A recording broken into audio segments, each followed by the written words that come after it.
I believe we're live. I'm gonna jump into the fucking call now. Hi. You're gonna have to unmute me in there. What's your name? Artso-Alt. Okay. Alright.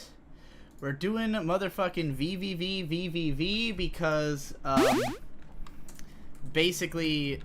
Oh, there's fucking too much noise going on right here, right now. How do I turn off the sound?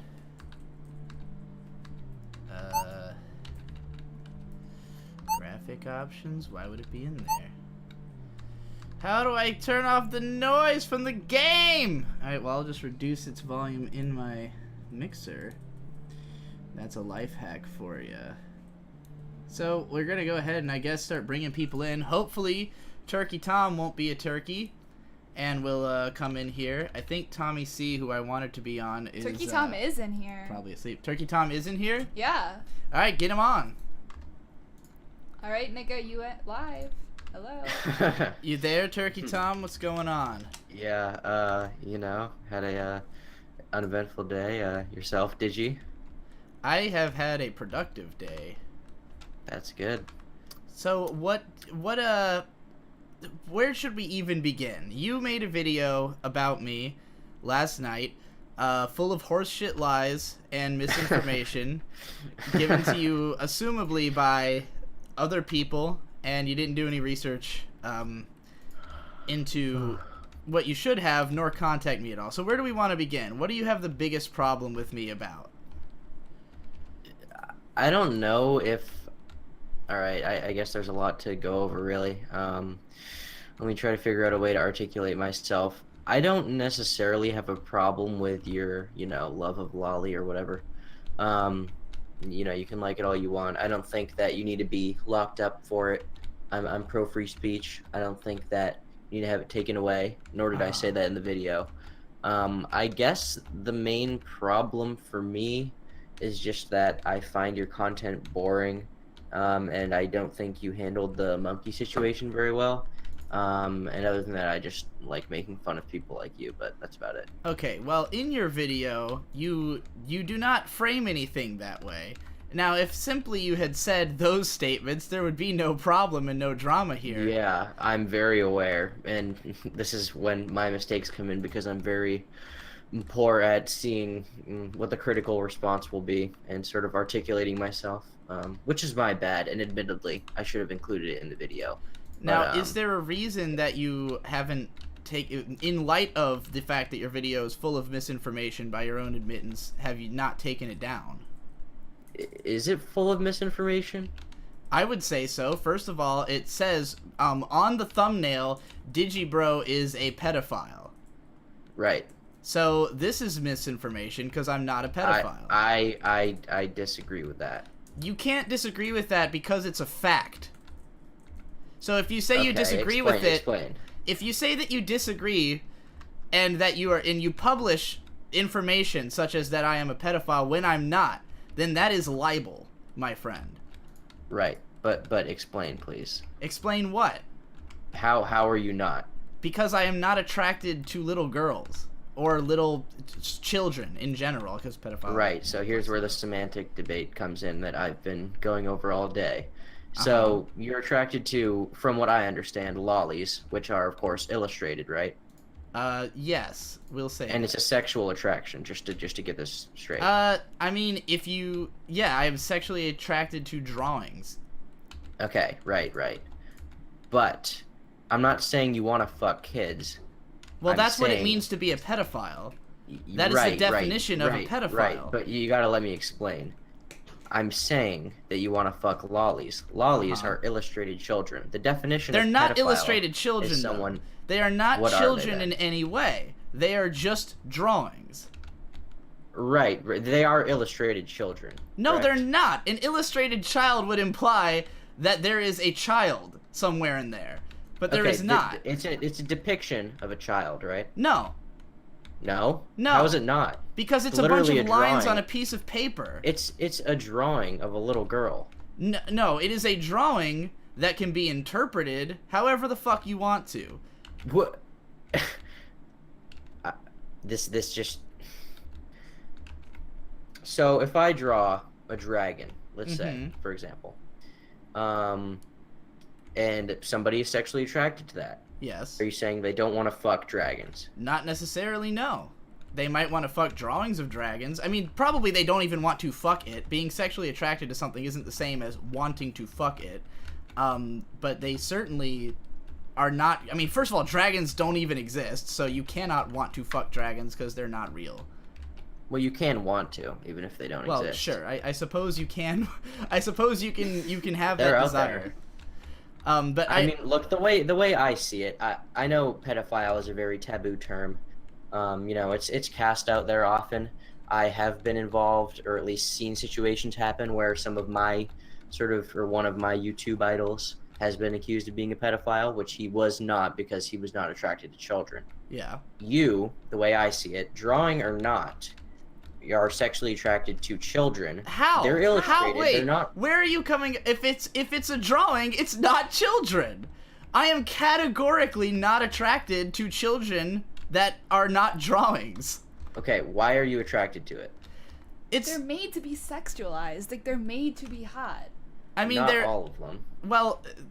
For me, it's more not even so much about being attracted to them because of the way they look, so much as that it helps to explore elements of human psychology that don't make sense and are best explored through art, which is mainly the reason that art exists in the first place, is to explore things that we don't understand about our psyches in a safe environment, you know? So, to me, I grew up as someone who looked like a little girl and went through a rapid growth period in my teens, and I was very confused about my body and why this happened. And for a while, you know, looking at these types of art helped me to, like, reconcile with myself and the changes that had happened, you know? I don't even like... For what it's worth, I don't even look at porn anymore at all, because I'm not in that state of mind where I need something like that in order to help identify myself.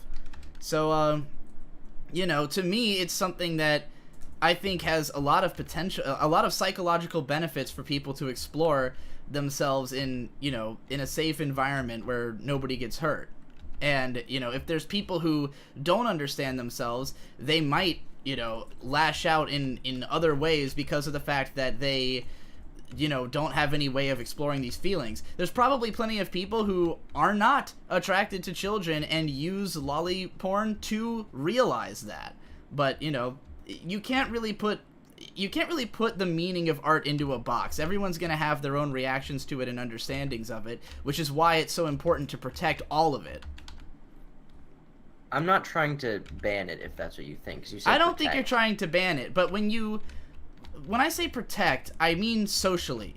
It's important that people not be looked down on for the art they like, because that's something that it's going to make it so that those people have less of an understanding of themselves. If you tell people continuously that it's wrong for them to like this type of pornography, then that's just going to make those people think that they are, in fact, you know, dangerous to society, because people keep insisting that to them, and, you know, it's going to put them in the mindset that they're doing something wrong, you know?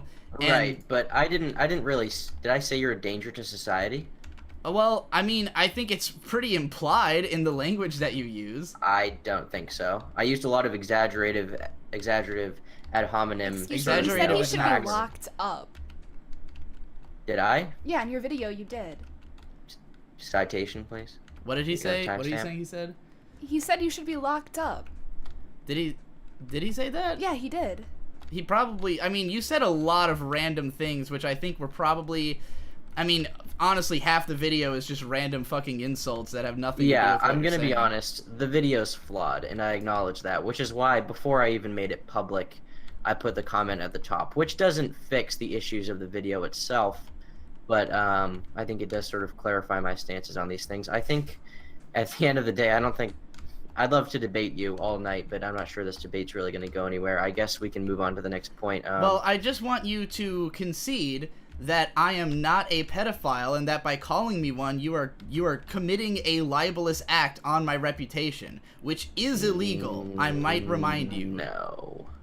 Why? Like I said, this is a semantic debate. It's not a but fucking to me- semantic debate. There is no, like, the word means a thing. The word has a definition, and that definition carries weight in our society. If you go around calling somebody a pedophile, people lose their jobs because they're called a pedophile. I'm not a pedophile, so if you call me that, you are committing an illegal, libelous act against me. Do you understand that, you fucking child?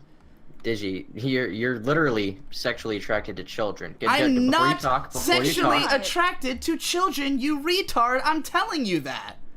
just because it's a drawing, obviously there's a difference because in one there's a victim when, you know, child porn. Let me obviously ask you that's something. Much If worse. I were to sue you for libel, and I know I'm going to win in court, would you regret this? Regret Regret what? having made this video and not having just relinquished this point? Because I think you would.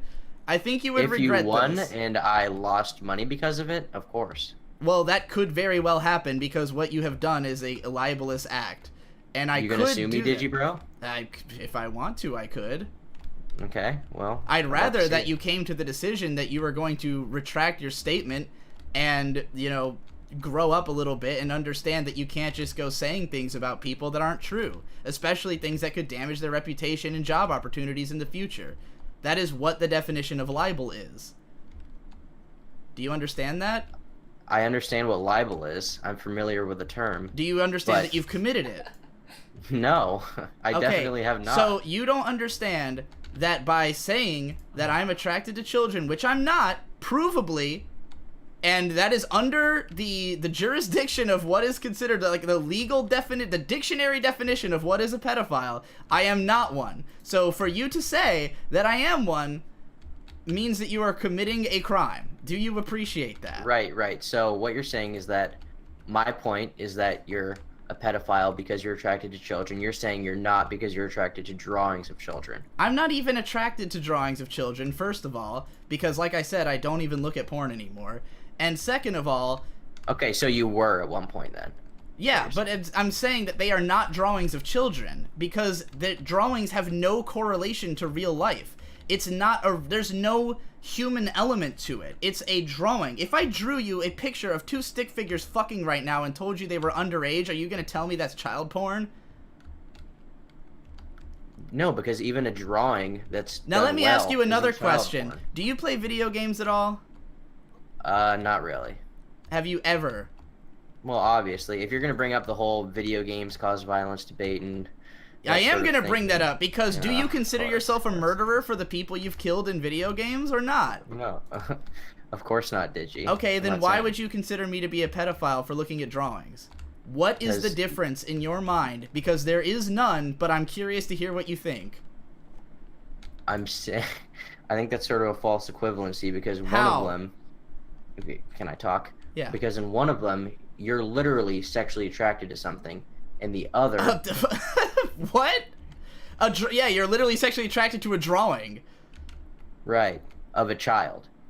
No, there is no child. Where are you coming from How with is this? a lolly not a child? Because it's a piece of paper. Right. It's a piece of paper that's depicting a child. No, it's a piece of paper that is depicting That's whatever depicting a you child. say it is depicting. Now, if I were to draw a picture of what to you looked like a beautiful adult woman, and then I told you that she's actually 12, are you now a pedophile? I mean, I don't know. If I Digi. draw a picture... What if I'm not attracted to women? Well, if I draw a picture of a big muscly dude bro who you want to suck the cock of, and I tell you that he's actually only 12, are you now a pedophile? No, definitely not. Why But not? Like I'm saying. You it's just said if you're attracted to a depiction of something that is supposed to be or is declared to be, you know, underage, you're saying that makes you a pedophile. That's what your argument has been. So you're telling me that I debated just, this with YMS as well. It depends on why you're attracted to them. Are you attracted to them because of their underdeveloped prepubescent childlike features? Are you attracted to them because they're a child, or are you attracted to them because just they're an I'm adult? attracted to them because they're a drawing. This This is going nowhere. I'm not going to concede on this. I'm If sorry. you won't, I mean, can't. so you have no argument, but you won't concede. So No, my argument is that you're a pedophile because you're attracted to. which is incorrect definitionally, and therefore illegal to say. Do you appreciate that? No, I definitely don't. So when I sue you, you're not going to be you're going to stick with that? That's going to be your stance when you go to court? You're not gonna sue me. Why wouldn't sure. I? That may be my lawyer's stance. We'll see how they feel. Why would I not sue you? I don't I don't know why you wouldn't. I can think of a lot of reasons why you wouldn't. I don't know why you would, really. Because you have committed libel against me, and therefore if I sued you, I could make a whole bunch of money from you.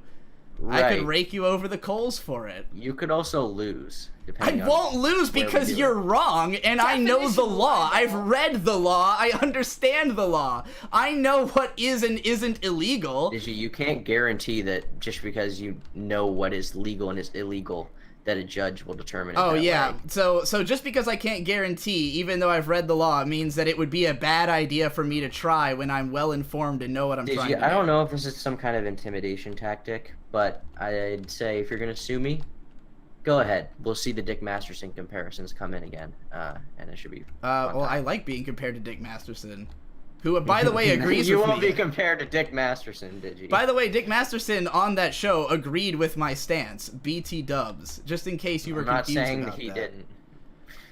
I'm just saying if you want like to, if you're someone who idolizes him for any reason, I just want you to know that. Like I said, this seems like intimidation to get me to concede. I won't. So I guess if you're gonna sue me, now's the time to look into lawyers. Do you want to know why I want you to concede? It's because I want you to not come out of this looking like a fucking total retard for the rest of your life and getting made fun of on the internet for the next however long by my fan base. Because you deserve it and you will get it.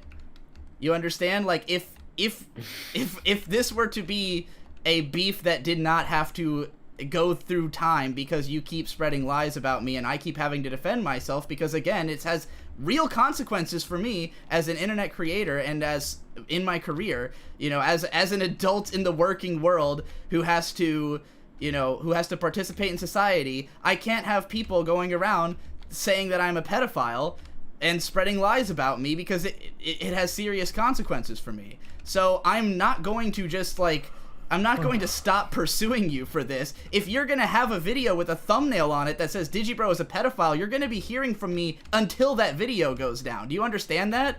Tell you what. If it makes you really happy, I'll change the thumbnail just for you, but I'm not going to concede on this point. Will you take down the video?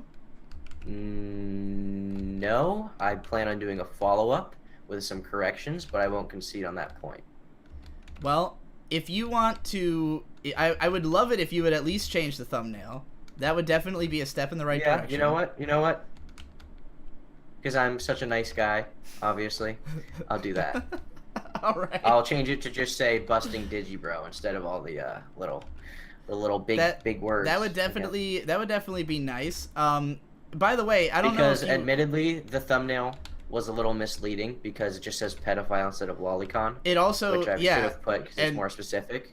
Even though I don't agree with your point, because I still think that being a lolicon's a pedophile, but let's not go back down that tangent. I'll change the thumbnail. Sure. All right. Well, is there anything else you want to address? Any other points against me that you feel would help you to discuss in person? I mean, not really. I mean, you saw the video. If there's anything else you disagree with, okay. Just be sure to let me know. So, what do you think? How do you think the Mumkey Jones situation played out? Because the way that you described it in your video was incorrect to what happened. So, if you could give me your current understanding of it. From what I understand, obviously I didn't know either of you at the time. I met Mumkey afterwards, although I'm not sure if he was watching my videos at the time. I had been listening to ISMA for a while. I never liked I guess it's just my experience. I never liked your content really, but that could have just been because I wasn't really into anime. You'll get into anime one day, don't worry. We'll see.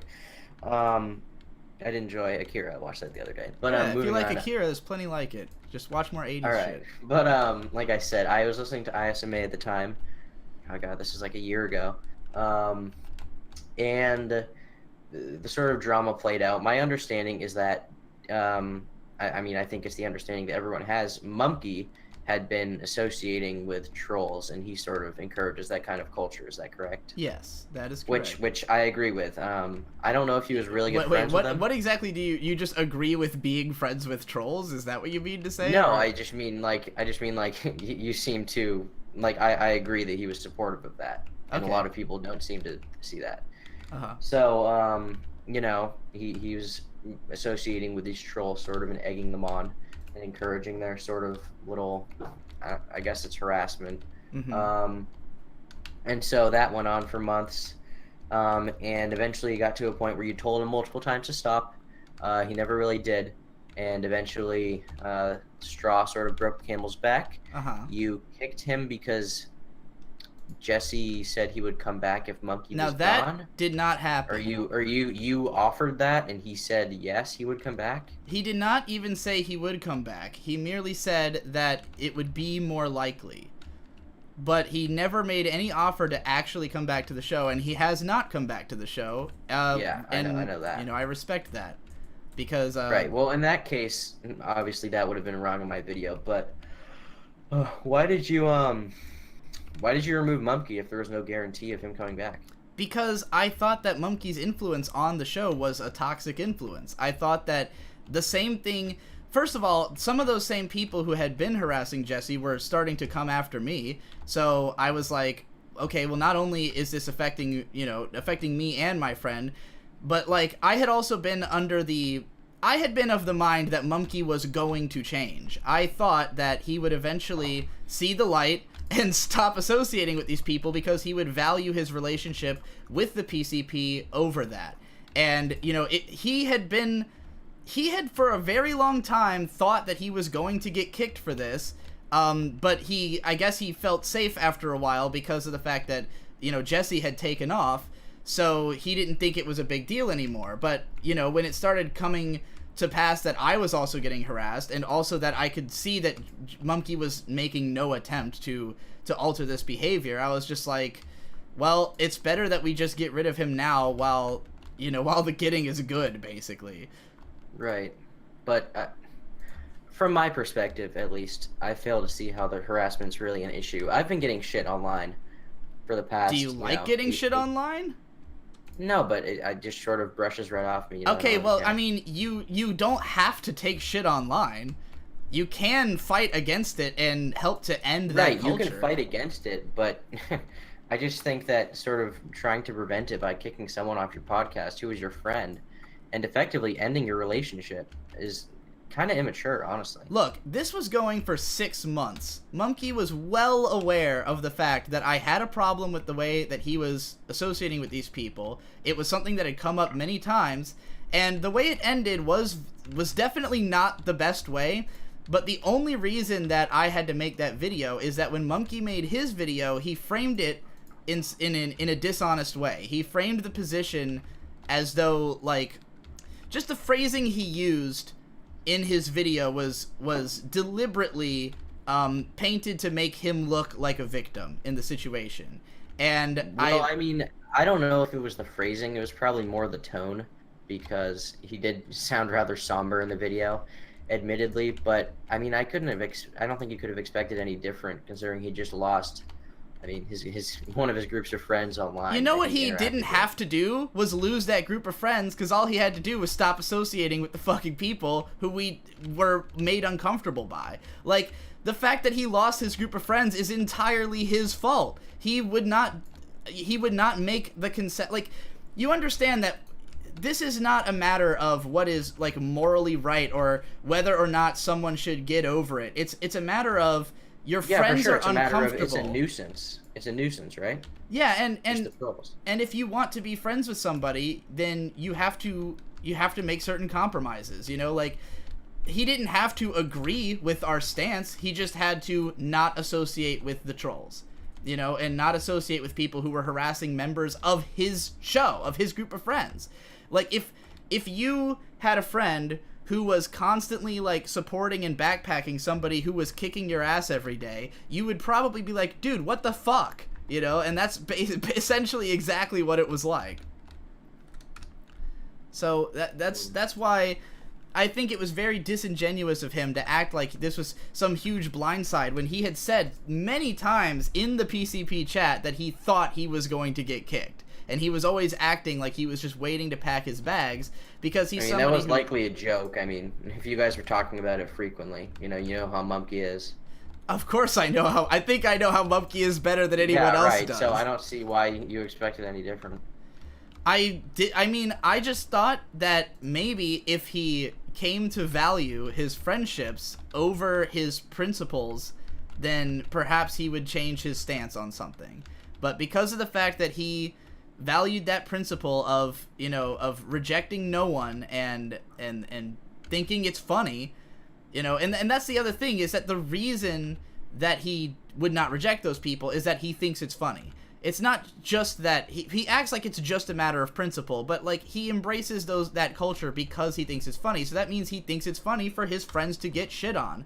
And the way he treats a lot of his online friends is abusive, and that's why most of them end up leaving at some point. Like his friend, you know, YouTuber Sai, who, you know, basically Mumkey constantly treated like shit until he couldn't take it anymore, and finally just was like, you know what, I'm not going to associate with you any longer. Right. I don't know enough about the Sai thing to really comment on it, and I didn't personally know either of you at the time. So I can't really go in too hard on your decisions to kick Mumkey from a podcast that I didn't even really listen to and I wasn't involved in. Mm-hmm. I listened to a few episodes. I think I listened to the Losing Virginity one or something like that. Yeah, it's like... But I guess the only thing I can really say is that I think Jess, and I'm not sure, I don't remember how you took the trolls exactly. I know you weren't happy with it, but all I can really say is that I think Jess needs to get a little tougher skin and sort of expect that. I don't think it matters whether or not Jess needs tougher skin is completely irrelevant to the argument. Because I think it's completely relevant to the argument. How is it relevant? Because the reason you oh shit, Mumkey's in the call right now. Turn on his mic. He DM'd well, me I mean, last. He can come in after you, but I'm not gonna let you have him as your defense blanket. You can mute me if you want. I don't care. I'd like to finish your point here. All right, let's finish the point. What were we saying? I'm saying that whether or not you agree with the way that like he handled the situation of the trolling is irrelevant to the fact that what Mumkey was doing made this person who's on the show uncomfortable. It's not a matter of like what he thinks is right. It's a matter of, if you want to be on a show where you have to interact with other human beings, then you need to make compromises to make them, you know, feel comfortable working with you.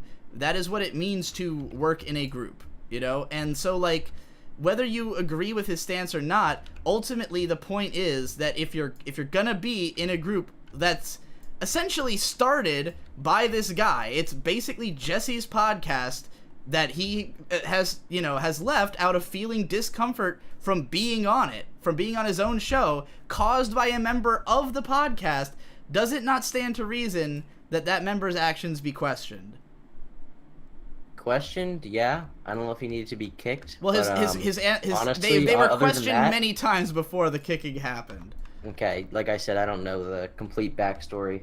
Well, then you I did probably watch your shouldn't video talk and I about watched- the story, should you, if you don't Can know I the say, story? I watched Mumkey's video and I watched Digi's video. Uh-huh. But based on that, I can't completely disagree. Guess that's really all I gotta say. If you have any other issues with the video, You're free to go if you if you want. All right, I guess I'll see you in court. I guess we'll bring in Mumkey if it's actual Mumkey and Yeah, not a. let's try. It is him. All right, So long. All right. is he here? Yep. Let's bring him in. Yo. Digi! Mumkey. Now, Digi, I've never really listened to the show before, but if I'm correct, the premise is anybody can call in and debate you on any topic. Is that right? That is true. And no matter what topic, you will debate it? Yeah. I mean, assuming I have an argument. Okay. Hello, everybody, and welcome to episode 19 of the Insufferable Social Media Argument Podcast. I'm your host, Mumkey Jones, joined as always by my good buddy, Mr. Digibro. Welcome to the show, buddy. Hey, what's going on, everybody? What do you want to argue about on this episode, Mumkey? So, the argument that I've been really dying to hit you with ever since everything went down, between us, yeah, is who has a bigger dick? Okay. Jesus Christ or Muhammad?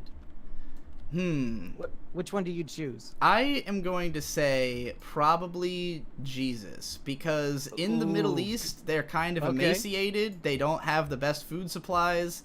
I'm not sure. Well, I guess they're both from the Middle East, aren't they? Yeah. Already you're tripping up over this big old dick over here, Digi. Well, I mean, most of the representations of Jesus portray him as a white man, and we all know that white men have bigger dicks than the jihads. Yeah. Yeah. I don't know. Have you ever seen that movie, First Sunday? They go to a black church and there's a picture of black Jesus, Digi. I think it's... Well, if there's a black Jesus, then I think it's pretty clear who the winner is. I think it's insensitive of you to automatically assume that Jesus is a white man, first of all. I mean... Second of all, I don't know if you've ever seen those sand people, but they've got some massive dongs. You think those Arabic women are dating their men because they're being forced to by religion? No, it's because they've got the biggest dicks in the world and they want to get some of that brown cock in them. Well, they do have a lot of phallic symbolism in their culture, the mosques and all, Yeah. I mean, if doesn't that seem like overcompensation though? Doesn't it seem like they have that because maybe they're making up for something? If you're a 6-year-old girl living in Saudi Arabia, the one thing you want is like you're gonna be into like what like pony toys and race car. What are little girls even in fucking into? The only way you're gonna get a little girl into wanting to be with a man is the world's biggest fucking dick, and that's why Muhammad clearly had a bigger dick than Jesus, because he's more Middle Eastern than fucking your white ass black ass Jesus. But so are you saying Middle Eastern people have bigger dicks than black people? Because that flies in of the face course! of all dogma that I've ever learned in my life. Digi, why do you think when America was formed, we enslaved the blacks rather than the Middle Easterns? It's because we were intimidated by the Middle Eastern dicks, because they're so much bigger. The blacks were like, oh, sure, they have an inch on us, so what? We can enslave them. The Middle Easterns, we didn't stand a fucking chance in the dick department. Well, I'll admit I haven't seen a lot of Middle Eastern dick. It's all I look at. I look at them every fucking day. How where can I find some Middle Eastern dick? Where can I find some comparison shots? Okay, so I know you're not much of a reader. I know there's this anime book called the Quran that you've probably never heard of, but there's a whole chapter in there where they just show, it's like an illustrated chapter, they just show Middle Eastern dicks in the Quran. I've read it many times. That's incredible. So what kind of scale How many are we dick pics talking? are in the Bible? How many pictures of Jesus's cock are in the Bible, Digi? I don't think more than 3. Yeah, well, there's at least 3 in the Quran of Muhammad. I think they have a comparison page where they compare Muhammad and Jesus's cocks, and Jesus's dick is much smaller. Maybe they worship Muhammad because he has a larger cock than most of them. Well, yeah, that's my point, is that Islam is the biggest religion in the world by far. Christianity is, I think, second or third behind, like, fucking Buddhism or some stupid shit. Of course, all these people are rallying behind the guy with the bigger cock. So, I don't know, man. I might have to agree with you on this. I might have to concede this argument.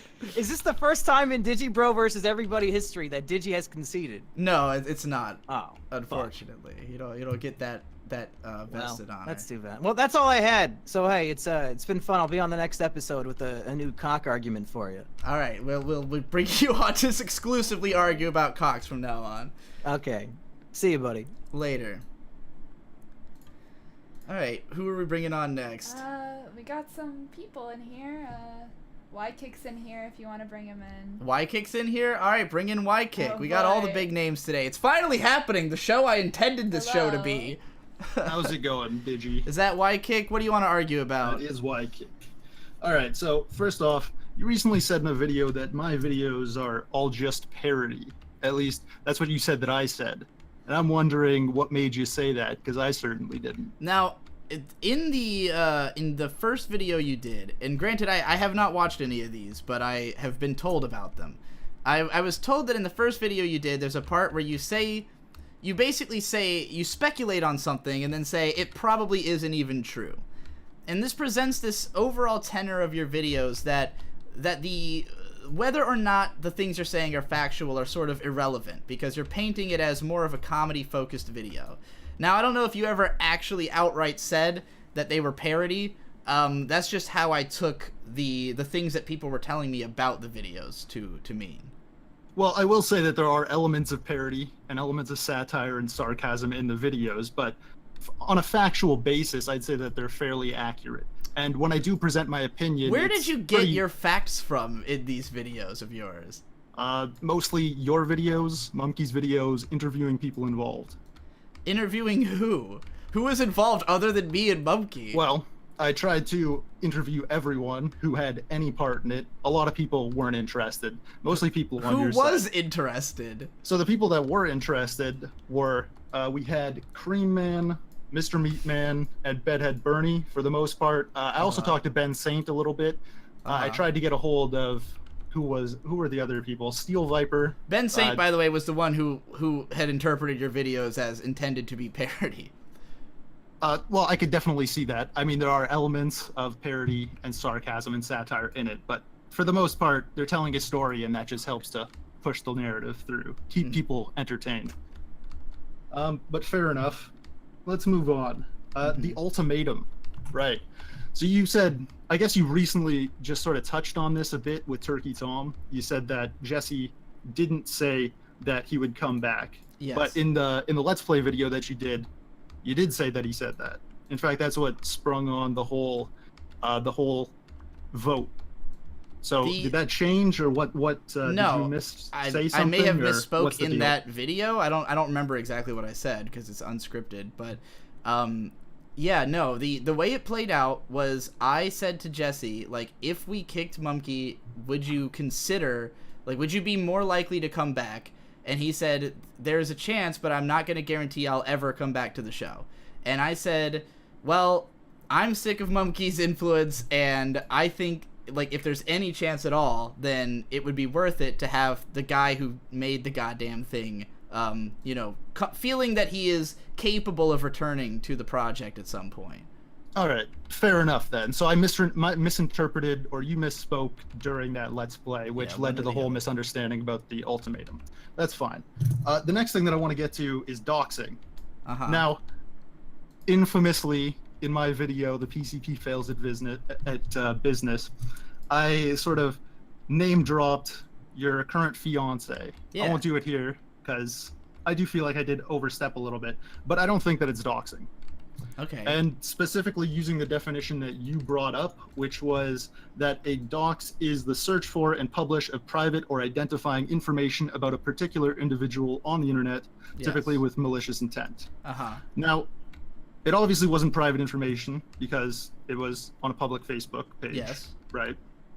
The next part is identifying information. Yes. It is definitely identifying. Absolutely. But here's my case. So is anything. For instance, the country you live in, color of your hair, planet you live on, Sure. galaxy. It's just you use such a broad definition to define doxing that it's completely unfair, and it would basically make just about anyone who searches up information. For instance, you who made the video about what was his name, the big anime guy. It doesn't matter. Any of them. Maker. Most of my videos are about guys. Yeah, exactly. So would you? I don't think you'd consider that video doxing. Right? I mean, by the definition that I was accusing you, it is doxing. Exactly, but so would anything else be. So is everything doxing, or is that just a poor definition? I think we need to come to an understanding. I don't know if it's necessarily a poor definition so much as a useful one when you're trying to be mad at somebody. Fair enough. I can appreciate that. All right, let's move on then.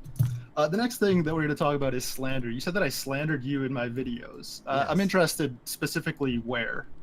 I mean, or when. There's a whole bit where you accuse me of, like, manipulating my girlfriend into I don't even remember what. It was just this framing that, like, that you twisted the things that I said about, like, a funny hypothetical into like, oh, he's fucking trying to like mind control his wife or some shit. I don't know. I think there's definitely some plausible reality to that. Like what? Based off of literally what you said in the video. What did I say? You can go back and watch it. I don't have the full thing, but it was basically along the lines of you saying that in your relationship, you've employed similar tactics. Something along those lines. Sure. And likewise, in the past, you've also admitted to having some deception-related manipulative tendencies as well in past Let's Plays, as well as I believe on the After Dark channel once or twice. Yeah. So based off that, can't one just reasonably assume that this scenario isn't different, especially when you said it pretty much isn't different in the video itself? In the video, what I was talking about is that it made me feel like a connection to the characters in a hypothetical scenario where I was a worse person, is essentially what I was trying to describe. I was trying to say, like, you know, because of the fact that I have had these manipulative tendencies, I can see in myself the capability of, like, if I was a worse guy, like, if I went down this road of, like, embracing this side of myself, then this would be, you know, something that might happen. But it wasn't to suggest that it was literally the way I feel or, like, how I wanted to handle myself. That's all I really remember about it. That's fair enough, but that's not the way that I interpreted it at all. Well, obviously it's not the way you interpreted it. Yeah, that's why I considered it slanderous. Well, for it to be slanderous, it needs to be provably so in a court of law, which is another issue. And let's just go right into the Turkey Tom thing, where you said that you're inherently not a pedophile. And you said that you could prove it. Well, I want you to tell everyone here, prove it. Prove that you're not a pedophile beyond a reasonable doubt. I don't have any sexual attraction to children. Said every pedophile ever. Well, I mean, what else? How can you otherwise prove that? Exactly. That makes it not slander, because it's something that you can't prove. Now, it's a shitty thing to say about someone, sure, but it's not slander. Well, I didn't say it was slander. I said it was libel about what he said. Sure, libel, but libel's written, slander is verbal.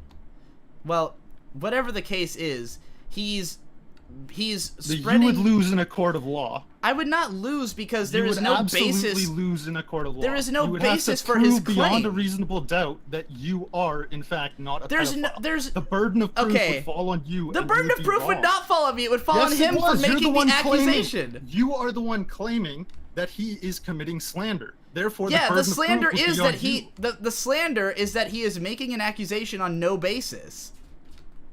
Like, you can't just go around calling people fucking... You have to prove that there's no basis, and you have to prove that you are in no way the proof that there's no basis is that there's no basis! Where did he come up with the idea? It has no it has no reflection of reality within it. You've talked about that has nothing to do with pedophilia! There's definitely a connection. There's definitely a connection. Oh, there's definitely... Yeah, prove that. Show me the fucking science, because I've looked at it. There are plenty of studies out there that show that there is a Show me one. Alright, I'll send it to you in the DMs. Unblock me on Twitter. Fat chance. I don't have it on me immediately. I made a whole video on this subject. I'm pretty well versed on it. Good luck. I mean, I don't know if you've ever watched Digibro versus everybody, but we had an hour-long debate on this subject. No, I actually have. I did watch the whole thing. Well, then you know my stance. Yes, absolutely. Now, I don't think that there's enough research on the subject. I think there needs to be more done before we can come to, like, a legitimate understanding.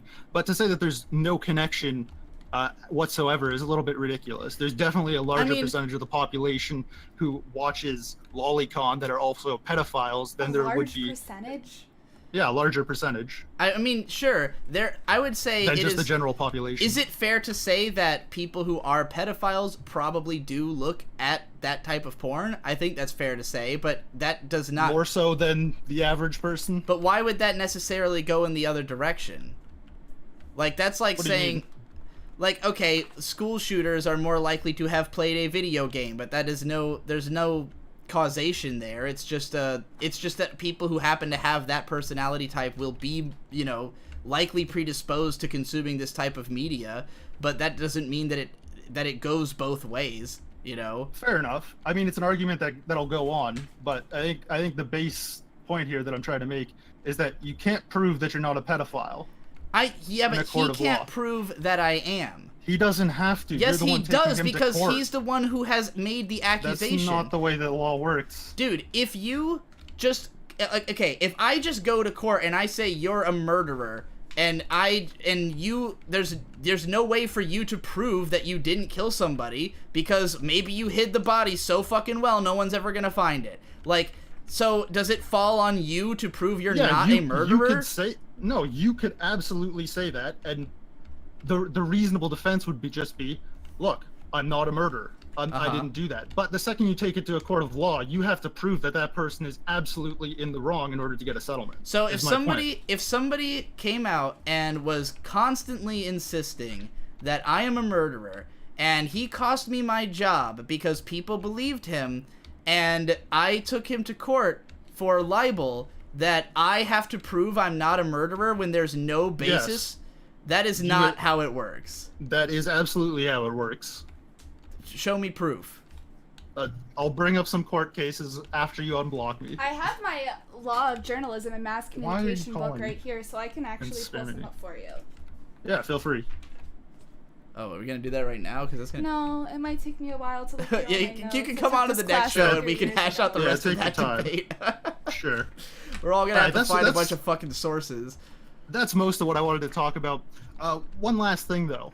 I'm interested in finding out if you'd be willing to do an interview for the final of the series, The Kicking of Mumkey Jones, just so that way I can get more of a clear story and depiction of how everything is played out. I'm not going to give you clips you can manipulate to Fair say enough, whatever you but- want.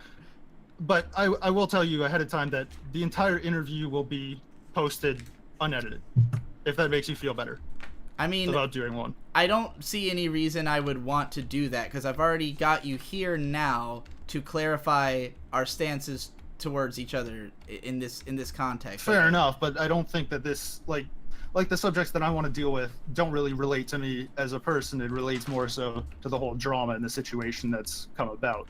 So I was just interested in finding out if you would be interested. If you're not, that's fine. Yeah, I'm not I interested appreciate- mostly because I appreciate the don't have consideration. the time. But you know, if you were to in some way inspire confidence in me that your show was worth going on, or that, you know, doing an interview with you would benefit me in any way, then maybe I'd consider it. All right, fair enough. Thanks for having me on, buddy. Yeah. I'll catch you later. All right. Any other fucking heavy hitters in there? I'm checking right now. If not, we can just, you know, bring in some let's randos. bring in some regular people. Well, we've had too many return customers on this show, I think. All right, I'm gonna bring in Tzar of Russia. All right. I don't know who that is. Hello, could you hear me? Yes, Tzar of Russia. What do you want to argue Okay, about? so, in your recent video, you said you didn't believe in the concept of gender, right? Yes. So, I'm gonna argue that gender is real. All right.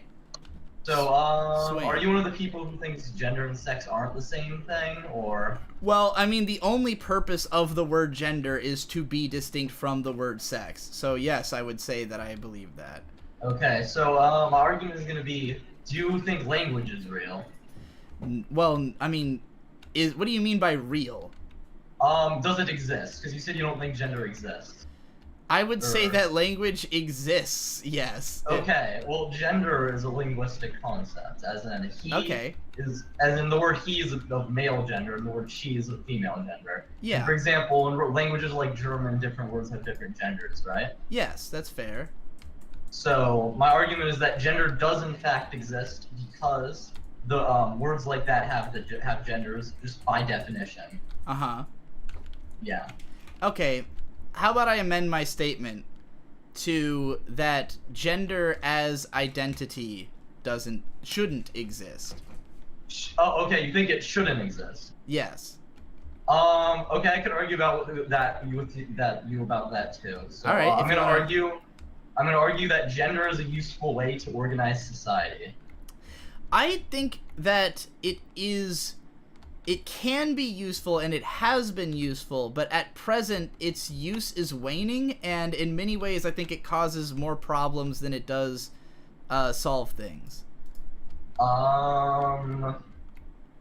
Okay, so, well, okay, I'll argue the main use of gender really All right. is just through the nuclear family, right? Like people use gender to identify, and then they build nuclear families which form the basis of society. Yeah. So I'd argue that yes, the usefulness of gender. I think it's a as, huge something- problem that the nuclear family forms the basis of society.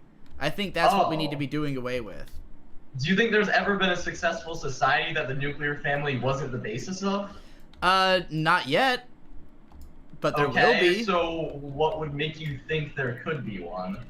I think that we are approaching an era in which individuals and the specificity of being individual is going to become paramount going forward.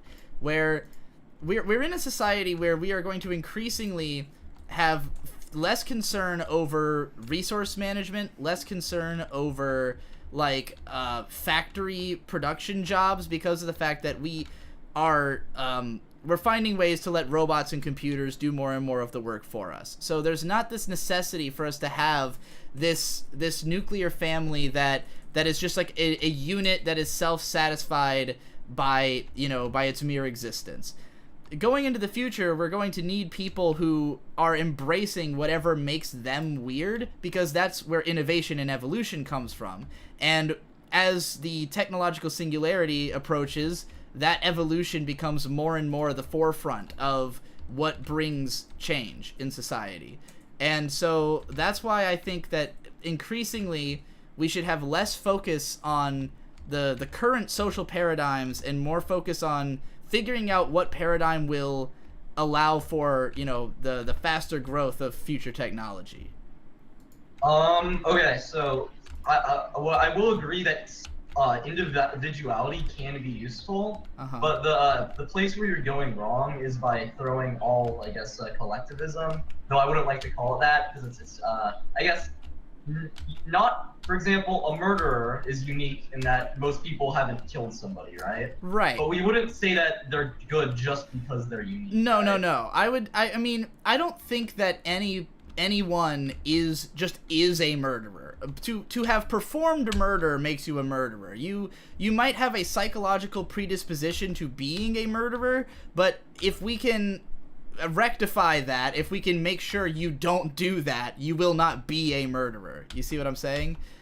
So like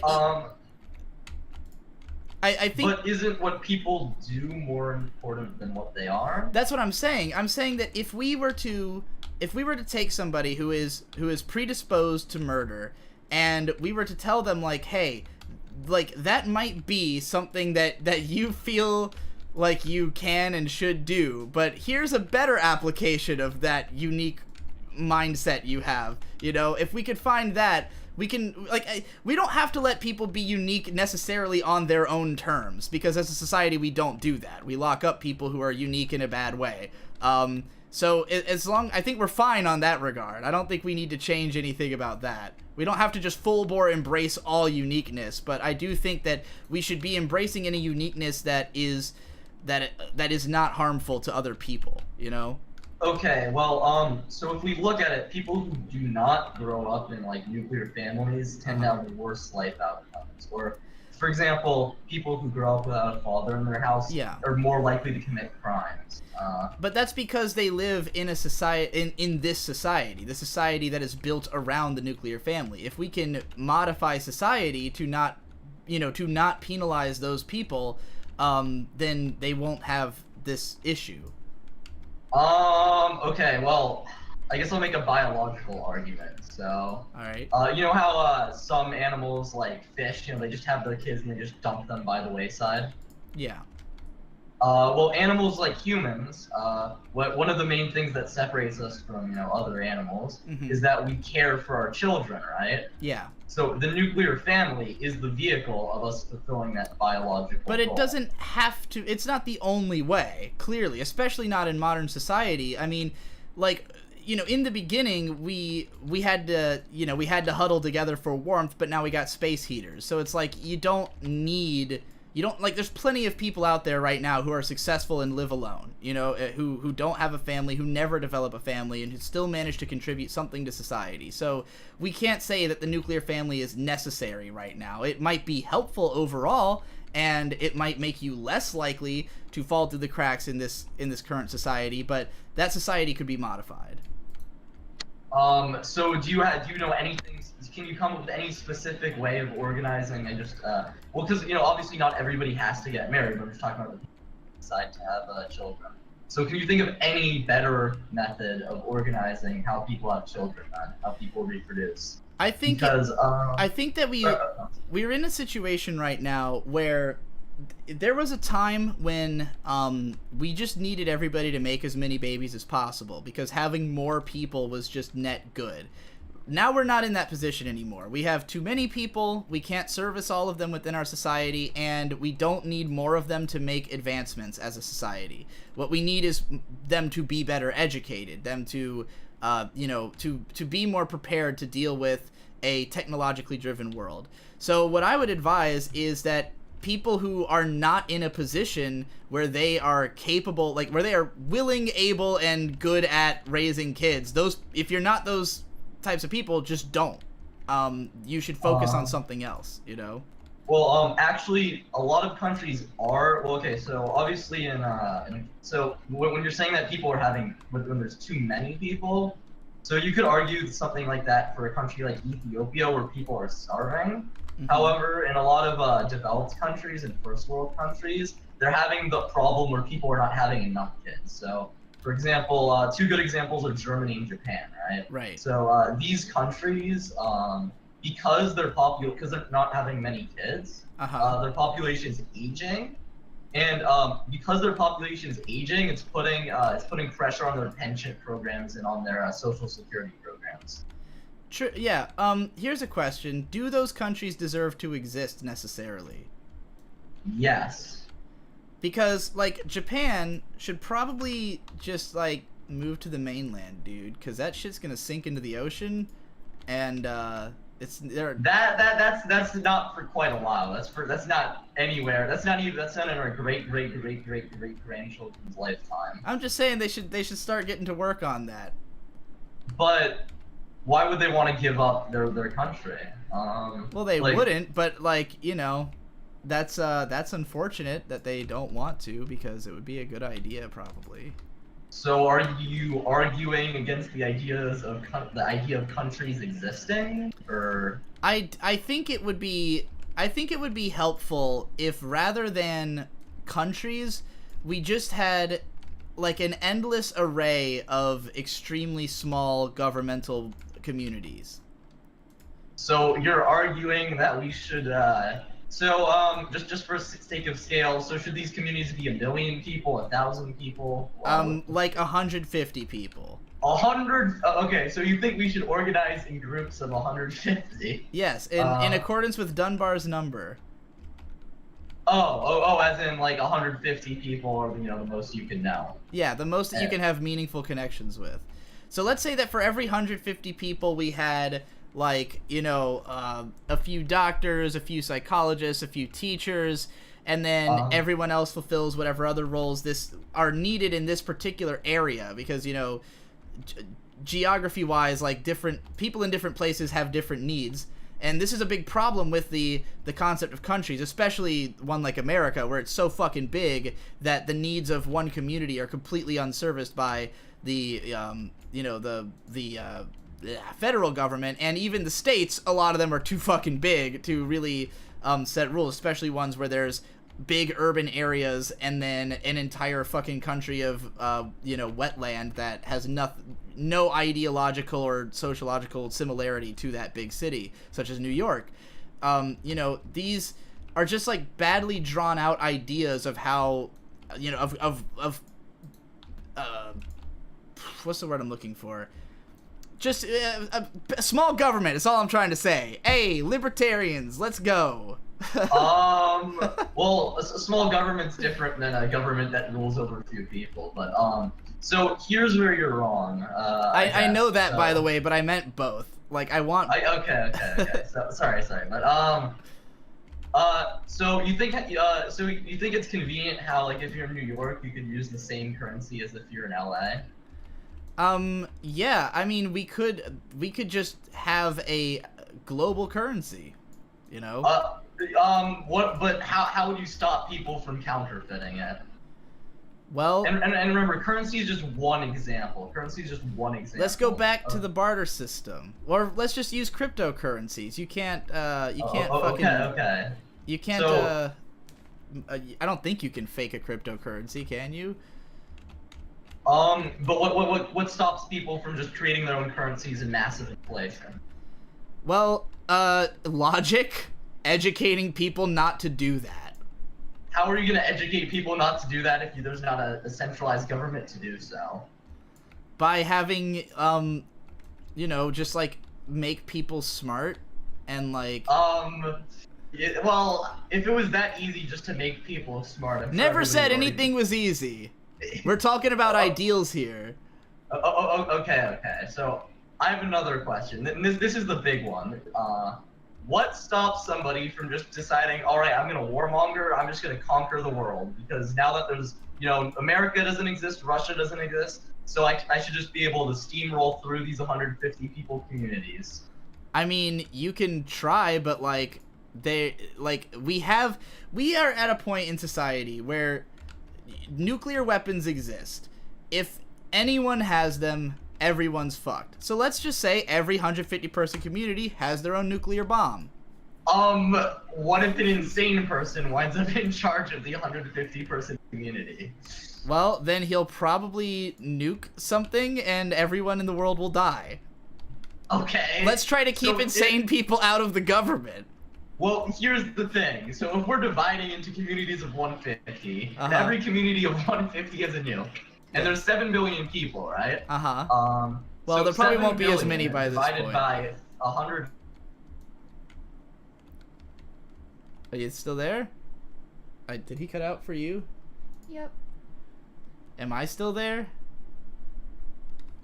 You are still there. Am I still in this available in the stream?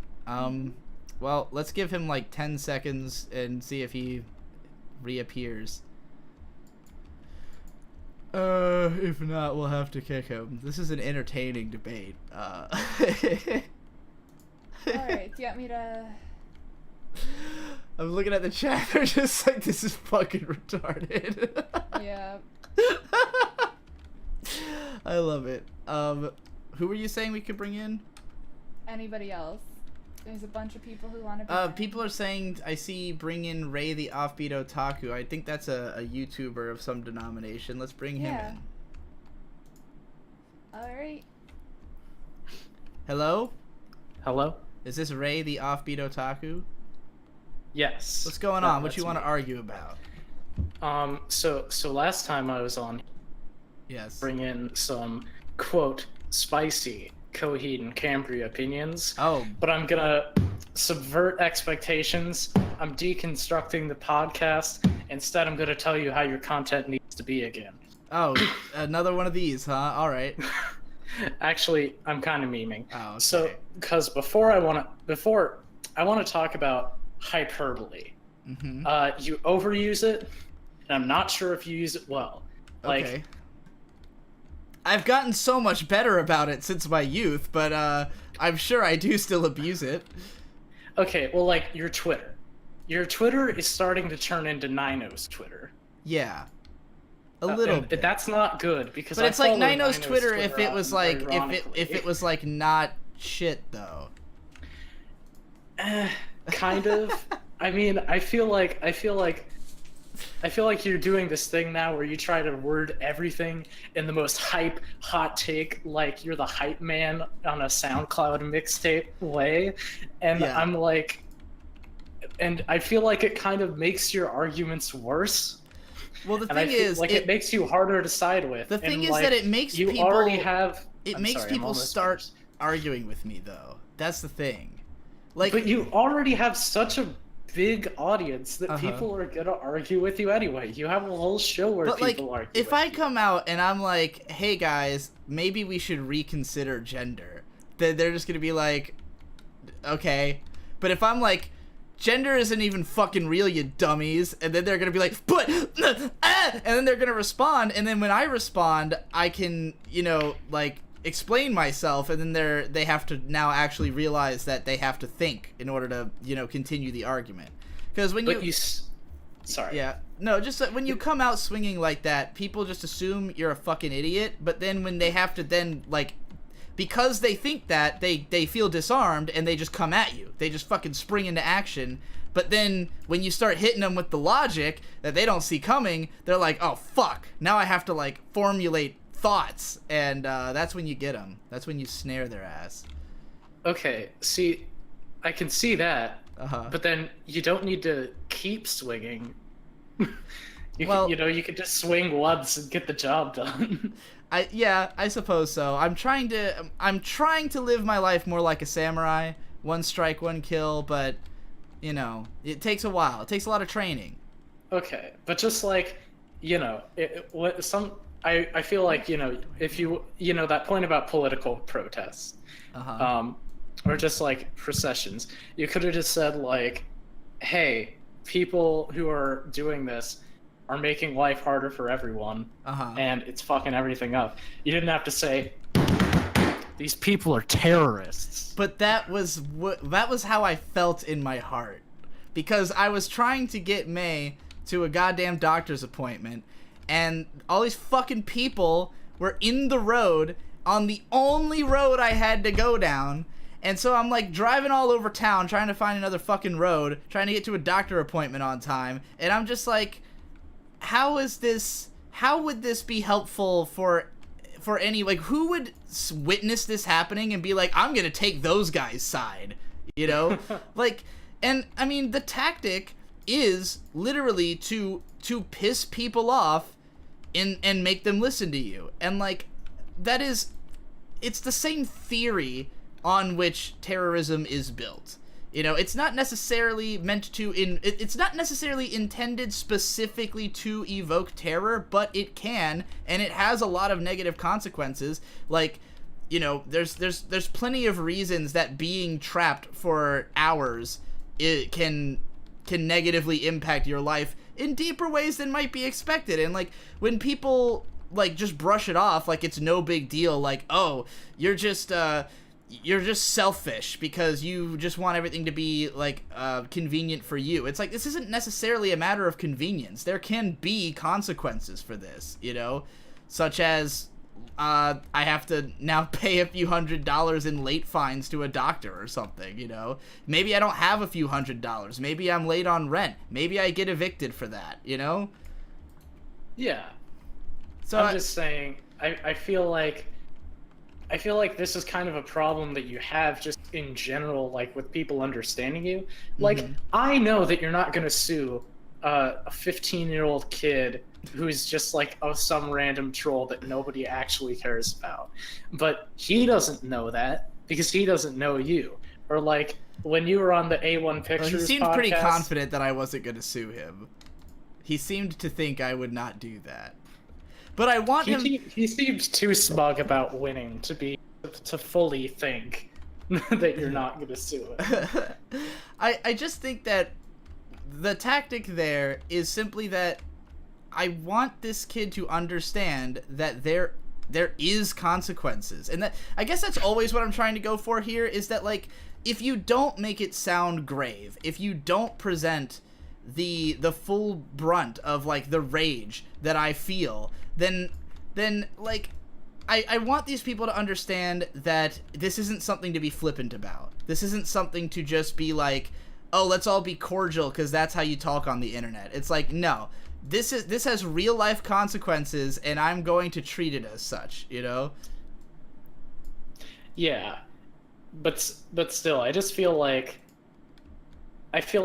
sometimes you can word yourself very eloquently, and then other times you just kind of like throw things out there. Yeah. And I feel like it usually just kind of, I feel like all it ends up doing is just making you lose more credibility. I have a lot of people already think you have no credibility, and that's something that I sometimes worry about, because that our anime mindset of, oh, this is a Digibro thing, I'm not going to take that seriously, Right. is spreading further and further. I think that those people are, I mean, first of all, I would encourage to attack that behavior. If people think that way, I would want to let them know that that is a wrong way of thinking. But it's also just that the way I look at my opinions and the things I say online is more of a long view. It's like, I know I can phrase this stupidly now and then clarify it later, And as long as, because it's not as though I say this thing and that's the last thing I'm ever allowed to say. I can always just come back. And that's kind of why this show exists, is so that people who get pissed off at me because I made a spicy hot take about them can come and, like, clarify their differences and then walk away going, okay, well, now I understand the full nuanced perspective of what he meant there, Okay. But, like... Still, though, I agree that I don't need to be as spicy as I am. I will concede to that. Because I like that you said spicy, because now we've brought this full circle. Too bad I still have another topic. All right. The other topic that I had in mind, this is kind of a response to the last episode of this show, because when you were on there, you were talking to that one guy who was talking about how you changed. And at some point, you said, well, a lot of my old content was about getting people to understand me. Mm-hmm. But now, people do understand me. Yeah. So I don't need to do that. And it's like, no, people understood you a year ago, so you didn't have to do that. But I feel like now you almost do have to almost do that again, because, like, I don't think you've changed for the worse or the better or whatever, but I think it's undeniable to say that you've changed and that's confused quite a bit of your audience. So to clarify what I meant by that, okay, because I agree with that statement, that yes, I need to clarify things for my audience. But what I meant before was not necessarily for my audience. It was that I felt the need to be understood so that I could feel acceptance. That I felt as though my stance on anime or my place within the community was something that was rejected on the whole. And that sort of came from back in my early anime blogging days and on my forum days. Most people would have one of a few formulated sort of identities of how they present themselves as an anime fan. Like, I'm only into manly shows. I'm only into moe shows. I am this type of otaku. I'm categorically this. And I never fit into any of those categories, and I was very open because that's just how I've always been. I've never been somebody who is going to, like, shy away from my opinion so that I fit into a group. I would prefer to find people who actually share my opinion and form a group around that, Not necessarily one with a label, but just one where I could feel accepted. And so, even though I eventually I got a lot of that acceptance from just the fact that I made these videos and people agreed with me on a lot of things and people enjoyed my perspective, but I felt unaccepted by the anime YouTube community because those were my peers and they were the ones who were still, like, not really acknowledging my contributions or just generally, just treating me the same way the anime bloggers had back in the day. And so I still felt that sense of, like, needing to correct something. And it became more that I was trying to correct critics even than other fans. Like, I had so many videos that were just about how everyone is critiquing anime wrong, Yeah. But now that I feel that I have achieved that acceptance from May, basically, I don't think I need to make those types of videos for myself anymore, is what I meant by saying that I don't have to make those types of videos. I do have to still do it for the audience, though, because, yeah, like you said, I've changed now in ways that I have to catch people up with me and make them understand where I'm coming from now. Helpfully, I'm currently writing a book that is basically about my entire stance on the whole fucking world. It is just going to make everything perfectly clear finally.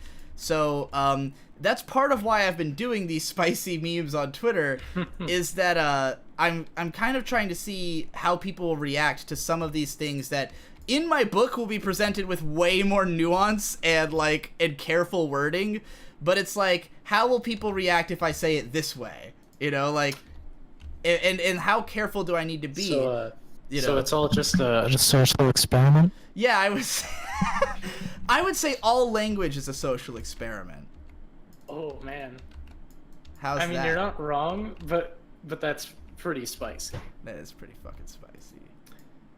You know, speaking of, okay, actually I have a question about this book. Yeah. Is that book fiction or nonfiction? It is nonfiction. It's basically like a Gecko Estate vlog in book form. And also Nice. I'm almost done with it. It's gonna be pretty short. It's gonna be more of like a pamphlet / novella size, I guess. Because it just didn't take as long to summarize my thoughts on the world as I thought it would, but yeah. So the book's approaching completion. It's called Fix That For Ya, a Gonzo Diatribe Blueprint Edition. Yeah. That's about all I had to say. All right.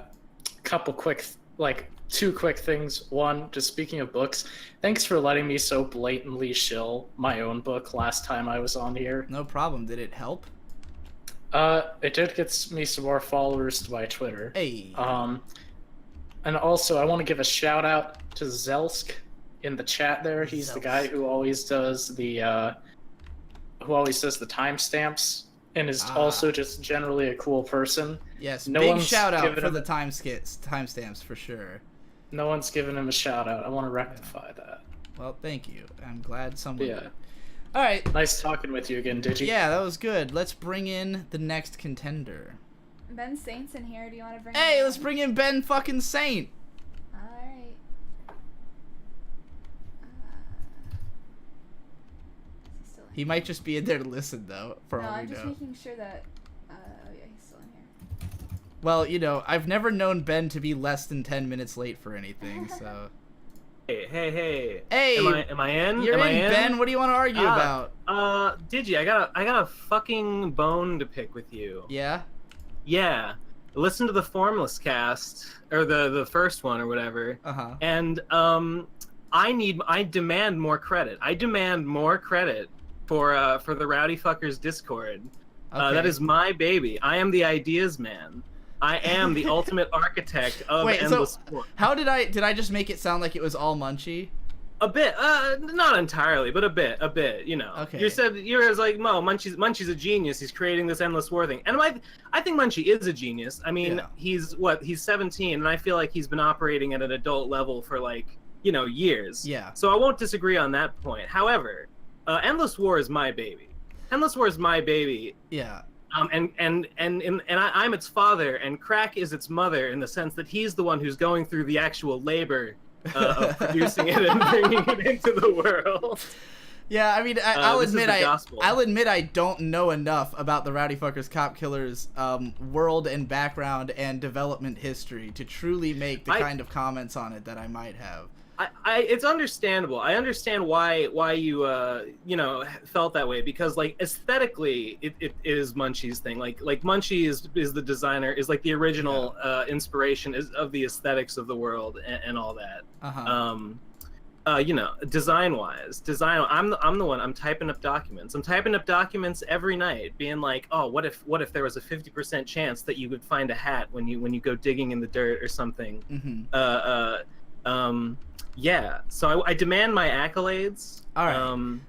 It's just weird. I guess the reason that I assume that I like to attribute it to Munchie is that, to me, any technology that I've been familiar with for less than 5 years is young people shit. So to me, Discord is like young people shit, and you're like old people shit. So like... So I just assume that it's all the child's doing, but you're just a man who has never let the inner child suffocate, you know. I don't think so. So when I realized that there are Discords where people play D&D and shit, and I was like, well, all right, the possibility space here is robust. Yeah, it's robust. Everybody join my Discord. Somebody post a link to the Discord in the chat. SaintComics.com, Patreon.com/BenSaint, Twitch.tv/SaintComics. 9/11 was an inside job. John fucked Susie, and I'm out. Yeah, there goes Ban Saint. Alright. I like how he still brings in John fucked Susie in his list of conspiracies. Oh, it's beautiful. Let's bring in Fight the Power. Fight the power! Is he gonna do the impossible and see the invisible? Oh, he muted himself. Is he gonna touch the untouchable, break the unbreakable? Is what he gonna do?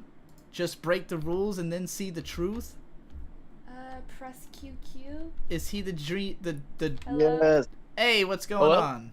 What you want to argue Hey, about? can you guys hear me? Yes, we can hear you. Perfect. Hey, Digi, how's it going? I'm a longtime fan. I've been a patron of yours for the past 9 months. Well, this sounds like a losing argument already, but what do you want to argue about? No, so I guess I'm more interested when it comes to the persona of Digi and like the Digibro After Dark channel of Digibro, right? Uh-huh. So I guess I'm not as interested in anime, but when it comes to anime, I feel like the genre has somewhat been stagnant, right? Can we agree on that? We'll say medium, not genre, but yeah. Yeah. Well, okay. So pretty much my thing is I feel like you can draw a lot of more outside influences on what's maybe influenced anime and bring it into your content to make it better. In terms of, I was watching one of these debate streams the other week, and you said that you'd never seen the movie Alien. Yes. In spite of the fact that I have listened to full commentaries on it and watched dozens of analysis videos about it.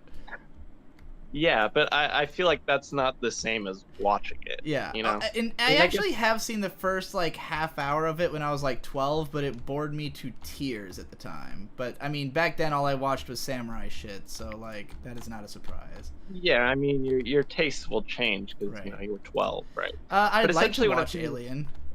I probably should. I love Ridley Scott. I love Ridley Scott too.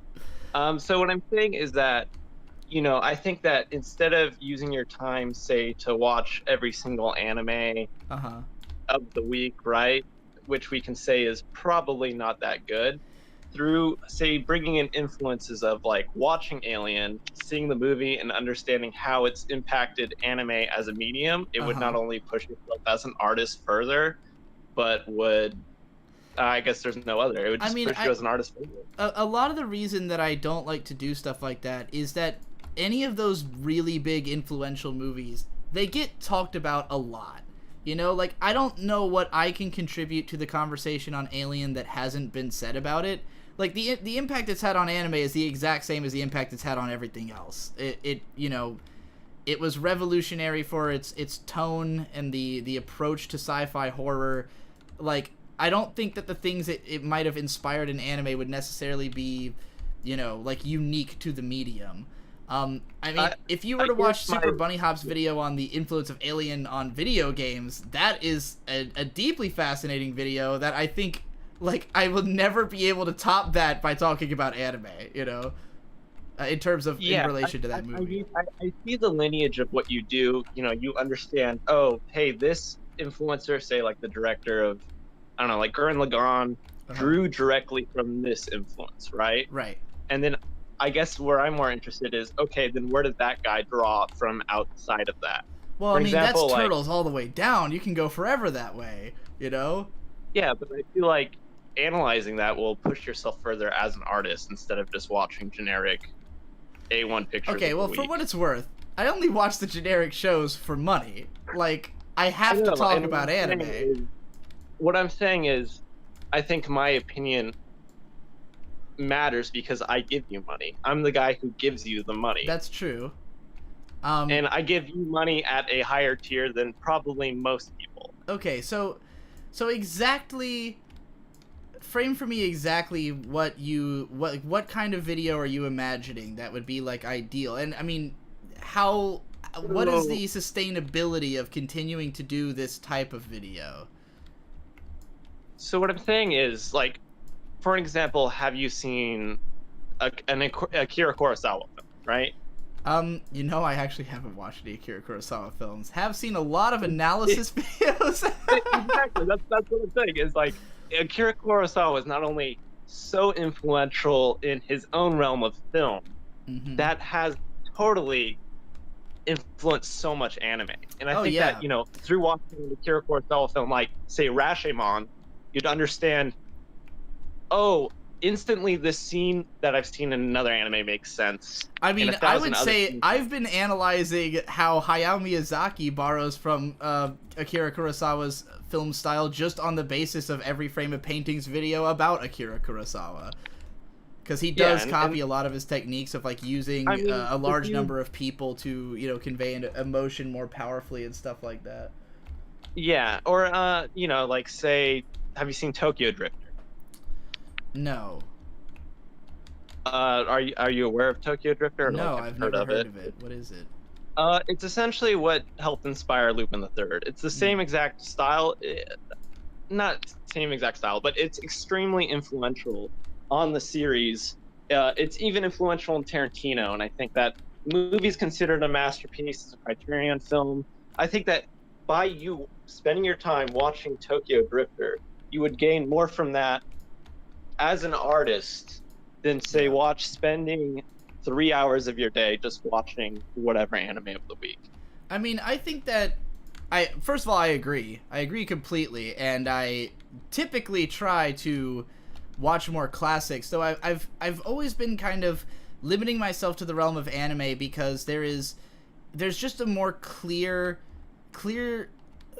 chain, not only a chain of influence, but like I know that I can find something to say unique about it. Like if I were to go watch a bunch of classic shows, which towards the back end of last year I was like really obsessively watching 70s and 80s anime movies, and it was like I got a lot out of that. I learned a lot of influence. I got to read a lot of interviews and stuff from, you know. I also gained a lot from that, which I really appreciate your work on that. That's why I patron you, because, you know, I'm really inspired. I do think that there is a value in looking at the trends as they continue and, like, you know, saying, well, here's where it's going at the moment. Here's who's doing things right. Here's who's doing things wrong. And for the record, with the Anime of the Week show, part of the idea of it is that I will not be watching all the new anime for very long, because most of them get dropped, you know. I just think that, you know, anime as a genre right now, for me personally, has sort of stagnated. I've lost interest in it, and it hasn't really pulled me back in. And, you know, even watching your weekly reviews, I'm like, man, I would gain so much more from, say, watching any Criterion classic than this generic anime trash. I just think I just don't think that there's much that I can add to the conversation about a Criterion classic, because there's already people talking about them, you know? Like, there's already more capable filmmakers out there writing in-depth analysis about these movies. And, like, some of them, yes, have had influence on anime. And granted, someone like Akira Kurosawa, yeah, I should probably watch some of his movies, because they obviously have or Yasujiro Ozu, I should probably watch more of his movies, because they have a huge influence on the way that anime presents, like, the, what do you call, like, a stopgap shot? Like, just, you know, like, images of phone lines and stuff like that. Like, that's an Ozu thing that is in, like, all anime. Any sort of classic film cinematography is gonna influence everything forward, right? So I guess, ultimately, that's just, you know, I really like you as an artist, and I see that consuming and understanding and going further down the hole of understanding these people's influences would help you grow a lot as an artist. But again, this is me telling you what I feel. I agree with you completely on that position. I think that the biggest problem I have as an artist is that I am not multiple people, because I mean it really comes down to time allocation, right? Yeah, and it's difficult because it's not just a matter of like my job time, but everything else in my life, you know. So like every week it's like, here's how much time there is for anime, and I don't tend to approach that with much of a plan. I probably could do more of that. I could probably say, hey, every week I'm gonna make sure I watch one classic movie this week, so that I'm not just consuming popcorn trash. or vice versa. Like sometimes I get into where I'm only watching old shit and then nobody can relate to me anymore and I lose subscribers, you know? So, and granted, I could probably frame my discussion of the old media in a way that's more inviting, but, you know, there's always things to work through. It's just a matter of finding the time to actually consider how. I support you. I'm just a patron, and as someone who also creates art, I think that, you know, like, drawing influence from outside of anime, obviously through, like, you know, real life experience, but beyond that, through kind of branching further into film for you, I think would really help.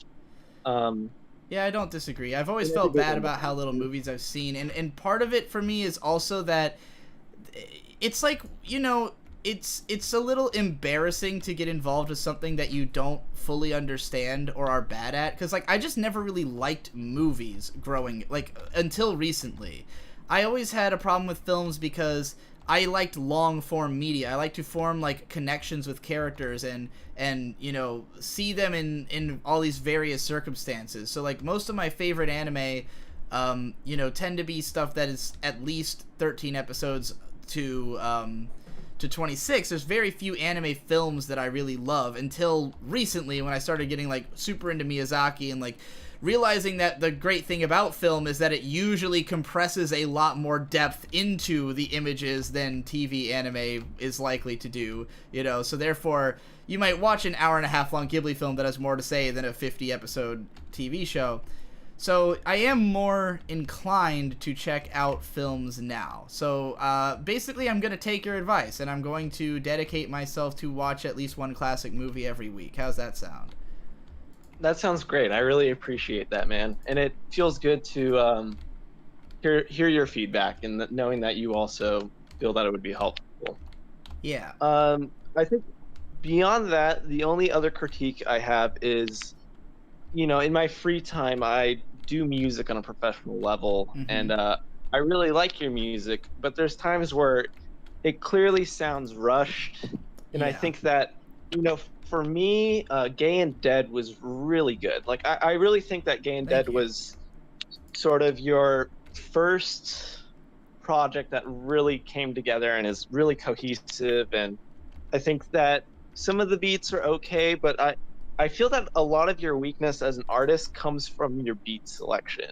And I get that a lot of the stuff you wrapped up the last EP I didn't really care for, because I felt that it kind of felt rushed, and Shade's beats sounded like B-sides, what you said. But I think that through finding a better producer, you could really push yourself further. I completely agree. Here's the problem. The problem with the beats is that all I did was just use literally every beat that Shade and Blind Skywatcher made. I get that. And what I'm saying is, although that's great, I want to hear more solid full projects that really sound fleshed out. Connect me with the producer. Like, I don't... The problem is I don't know anybody. That's me. I am a producer. Well, send me some beats, and if I like them, I'll rap over them. I'm trying to remember even what was the last EP that you're referring to. I think Ghost of Midwinter Ballers. Yeah, see, with that one, it was, a lot of it was literally like just like stuff that I dug up that Shade had made like years ago that I thought I couldn't rap over before, and then like basically I was just trying to make it like a tone piece, so I was less concerned about like individually the quality of the beats and more about whether they fit the narrative of the EP. But yeah, it was definitely like just the leftovers for a lot of it. And you need to get some sort of mastering software, is what I need to say. I don't even comprehend I don't even know what mastering is. What is it? I mean, it's essentially the process of like compressing a track, maximizing it, EQing it in the super high and low frequencies, mixing and flushing out everything. Isn't that something that like is an entire job that like has an industry around it? Like, is that something I can learn on my own? Yeah, I mean, it's sort of a dark art in terms of there are objective ways to do it, but everyone sort of figures out their own way to do it. So it's sort of just you have to learn over time. There is a software you can get called Isotope 7 specifically, that has specific presets that you can just use for mastering tracks. I think even just like taking the effort to get that and slapping a generic preset on the master bus would like make your stuff sound really good. Yeah, I'll definitely look into that now that you've given me a actual program title. Someone, was it you who, I'm assuming not because I feel like you would have mentioned it, but someone did master that EP. That wasn't me, but like if you ever want tracks mastered, feel free to just email me them. Yeah, in terms like, of someone just said like, hey, I noticed that this EP was like most likely unmastered, and then he went and just like I guess just ran it through a generic master, but I didn't like the way it sounded as much as the original. But I mean, obviously if I can work on it, if I can actually work with someone or do it myself, I can find a way to master it that might suit my taste. I just have up to now have no concept of what mastering even is. Yeah, and like beyond that too, like warping the audio, so you know like specific snippets of your rap always fall on time. In terms of like, I hear it and I hear one long continuous take, and some of it flows off. Yeah.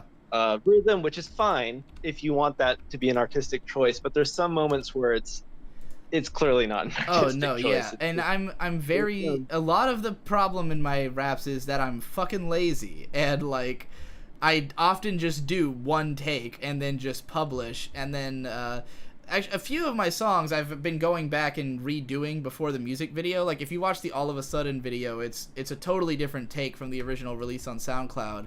I still am not completely satisfied with it, but it was a better take. So yeah, it's sort of that with my music, it's only post Gay and Dead that anyone has had enough of a positive response towards my music for me to even consider taking it seriously. Because like up until that point, nothing I did was like exactly praised by anybody at all. I mean, Bedroom Bedrock had a few fans, but like it was still very much like a contentious, like some people were kind of into it, and most of them were people who said, I don't really listen to rap music, but I like this, you know? So, and that's like, well, great. That just means that you like the things I'm talking about because you're someone who's of a similar mindset to me, but you don't really know anything about the music itself, you know? So, so it's not until Gay and Dead came out that there was enough positive response to my work that I went, oh my god, maybe I can produce music. So yeah, I would like to put more effort into it in the future. And cool. And other than that, that's all I have. Just, you know, wanted to give some advice to see you push yourself as an artist further, because that's really what I like seeing. I'm more interested in the cult of Digibro than I tell you what, your fucking criticism is some of the most constructive I've gotten in a long time. So, thank you. I mean, what I'm trying to contribute is, you know, I guess a lot of the debates on here haven't been that good because it's just random people coming in, right? So it's like, in the same time, you could be doing something more productive or get more productive feedback. Yeah. So this is what I wanted to do. I'm glad. Cool. I mean, the last episode was kind of a shit show because we didn't really announce it. It was kind of last minute, and I just wanted to get the ball rolling again. Tonight was kind of last minute too, but I just was excited to have Turkey Tom on. Sorry, I'm just thinking of my thoughts. Yeah, it's really infuriating being like waiting in line and just hearing some dude go on some theoretical diatribe about anything. It's just like, oh my god, dude, what are you talking about? Put some like actual feedback or criticism. Or I feel cool. I mean, it's hard to it's hard to find a way to vet the guests on the show without like I don't want to. I kind of want it to be a free-for-all so that every perspective gets heard. It's just unfortunate that sometimes that means you're gonna get like just the stupidest motherfucker in the world, you know. But yeah, luck of the draw, man. Yeah. All right. Perfect. Well, we gotta get you the fuck out of here. Bring somebody in who wants to argue about something. Yep. What time is it? Cool. Thank you. It's 9:40. It's 9:40. I'm gonna bring in RowRowFightThe Patriarchy. They're live. All right. Hello? Hello, you're live Hello, this time. I'm live this time. I'm so sorry. I didn't have that set out, but no one cares. I'm gonna come in hot now. So, Digibro. Yes. Just a little bit ago, you said that you're not into the nuclear family and that it's like a bad thing, right? with that in mind, I was curious. Why are you getting married? That has nothing to do with the nuclear family. I would argue it has everything to do with the nuclear family. Okay. The idea is that, hold on, I'm getting, yeah, I know, dude. Okay. Is that you sound a lot like Vita, by the way. It is, and I apologize. Anyways, the idea is that the entire idea of marriage is that it is a political tool which is used to try to enforce Yes. Of what? Are you still there? Are you getting distracted by whoever was trying to call you or whatever? I think we've lost... I apologize. The idea of marriage is that it is a political tool to be used to try to enforce specific social norms. And so with that in mind, I do think that the biggest use of it is to try to enforce the idea of the nuclear family.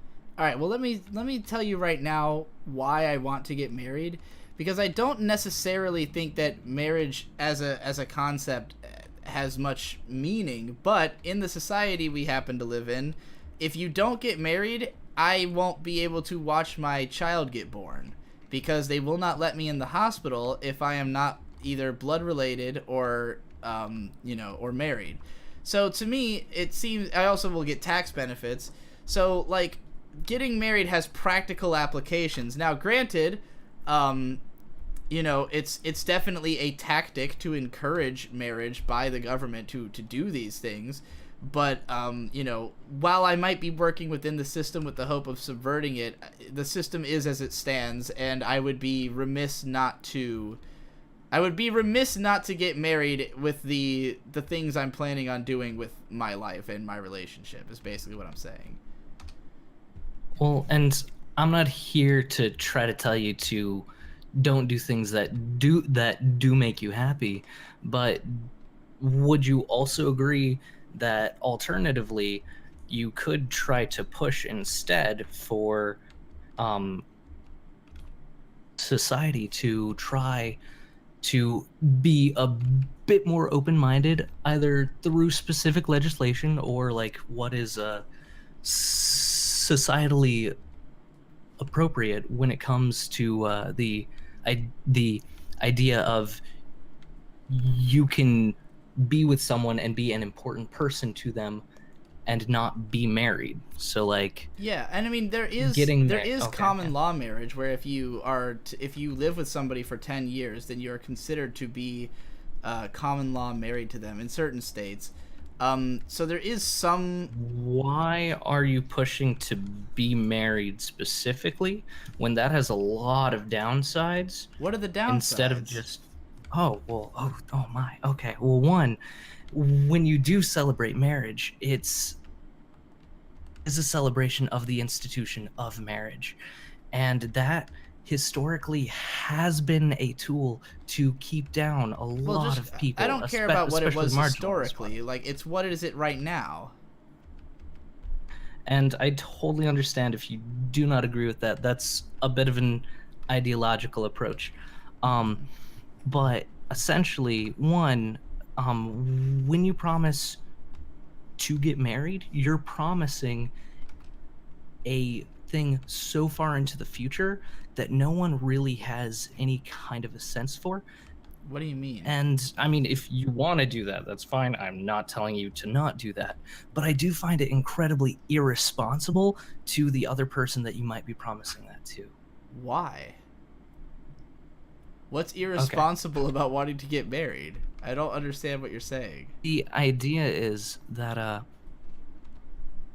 if you really love a person, you shouldn't have to have them sign a legal document that says you will never leave me. I agree. I don't think you should need that. However, again, there are so many benefits to being married just by way of like what the government will do for you and like what hospitals will do for you that they won't do if you're not. That I think that instead, why are we not fighting to overturn those things? We can fight for those things, but I'm saying that in the meantime, like, I don't think just because I get married means I can't fight against the way that marriage is perceived in society. Like, I don't have to like that I have directly to do it. into those ideas and those specific concepts. What do you mean by like, buying into? You are supporting the institution of marriage by getting married, and the idea that you need it as a part of society. I'm also supporting the institution of taxes by paying taxes. I don't believe in them, but if I don't pay them, then I will get in trouble with the government, and it will cause me more harm than good. Like, I don't think you can completely... Like, I don't think that just non-participation in a system is going to solve the problem of that you have to live your life, you know? Saying, but I guess for you it is entirely because it is more practical at the moment. Yeah, I would say it's mostly a practicality thing. I mean, I don't think either of us feels that we need to get married to prove anything, but we feel that that's awesome. That's great. So then also, like, not to throw any shade on any relationship, because I would say this about all of them, even my own specifically, but like with that in mind, with all of the rising divorce levels and specific rates and such, would you also say that like if you did get married, it would be worth it if even like 15 years and you do get divorced and you do have to go through all of that struggle and all of that I mean, I live for the moment. I don't expect that to happen, so I think it would be weird of me to take action with the expectation of something by that I don't... definition you don't know, because that's future Digibro. Sure, future Digibro can deal with his problems. Okay. I mean, I'm not gonna. That's fair, man. I mean, maybe I'm gonna get hit by a car 10 years from now, but I can't really plan around that, can I? I'm not gonna I'm not gonna base what I do now around the conception that I could, fuck up in the future. I would also argue that the idea that you don't plan on a car is significantly less likely than you being the 20% of people who are happily married their entire lives, like statistically. I mean, I don't have the actual big statistic. I mean, consider these statistics. Consider that people who are more likely to live that type of lifestyle would be people who have experience with seeing that type of relationship in their own lives.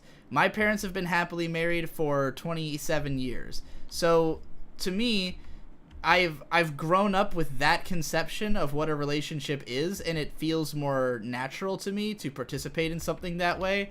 I definitely think that there are certain people who, in the same way that the most people who are abusive are people who have been abused. There's a lot of learned behavior that comes in the way that you handle relationships. And for me, I would say that my approach to my relationship is heavily inspired by the approach taken by my parents, So I guess I'm saying that I have confidence that I understand what it takes to have a functional relationship long term because I've been able to watch it. You see? I do see what you mean, but I still don't think that precludes you as creating a statistically likely future. I mean, I would say the same about literally any element of my life. Statistically likely, YouTube is not going to be make any the chat is any big decisions. A whole lot. Oh, okay. In that case, before I go, hot take, May, why are you not called Digico? What? Oh, Digico, like as in like KO at the end, like Yeah. like for a girl, like A-ko, B-ko, C-ko, Digico. That's cute. It's too. That would be too couched in my name. I think she wants to have A her little own too much. identity. Right. Of course, just a fun pun. Anyways, have a great night, man. All right, you too. Alright, ciao. He'll be Row fighting the power. I think Sai is here if you want to get Sai in. Do we have? You want to get Sai in? All right, bring in the Sai. I feel like that was Vita, by the way. Just sounded just like him. Sai? And he would make that reference Hello? his name. Sai, that you? Can you hear me? Yeah, I can hear you. Holy shit. What do you want to argue about? Okay, fuck you, Digi. Fuck you so hard. I hate you so much right now. Good. Okay. Good. Okay. Feel it flow through you. I do. I really, really do. Okay, so have you ever heard of this thing called the Endless Eight? Yes. Now, what is the opinion of the collective of anime fans on the Endless Eight? Would you say? I think most people don't like it, but I hear nowadays the only people who still talk about it are people who do like it. Well, I would say the vast majority of people, at least in my experience, don't like it at all and think it was a really shitty idea. Yeah, I think if pressed for an opinion on it, most people would express displeasure. I would agree. Let me just say, watching this stream tonight has been like rewatching The Endless Eight.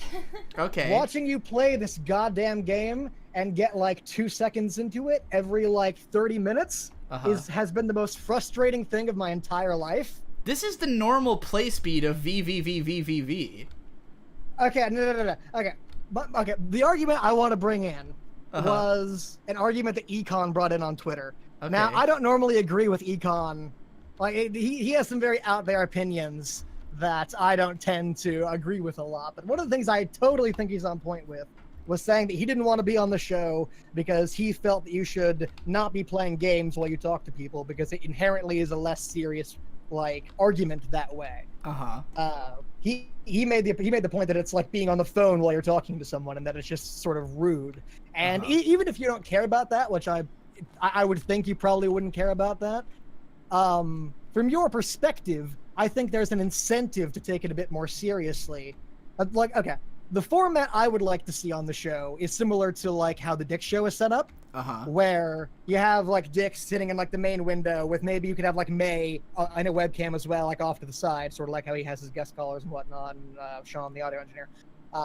Sort of like that, and then you have like just literally just like talking to camera the entire time. Because you said earlier, I forget who exactly it was with, but you said earlier that the point of this show was to clarify your hot takes so that you could like spew bullshit everywhere else in the internet, and then, you know, when you get called on it, here's the place where we can discuss it in a more firm sense and clarify opinions. I wouldn't say that is exclusively the purpose of this show. It's one of the purposes that the show serves. It is it's a good vehicle for that, for sure.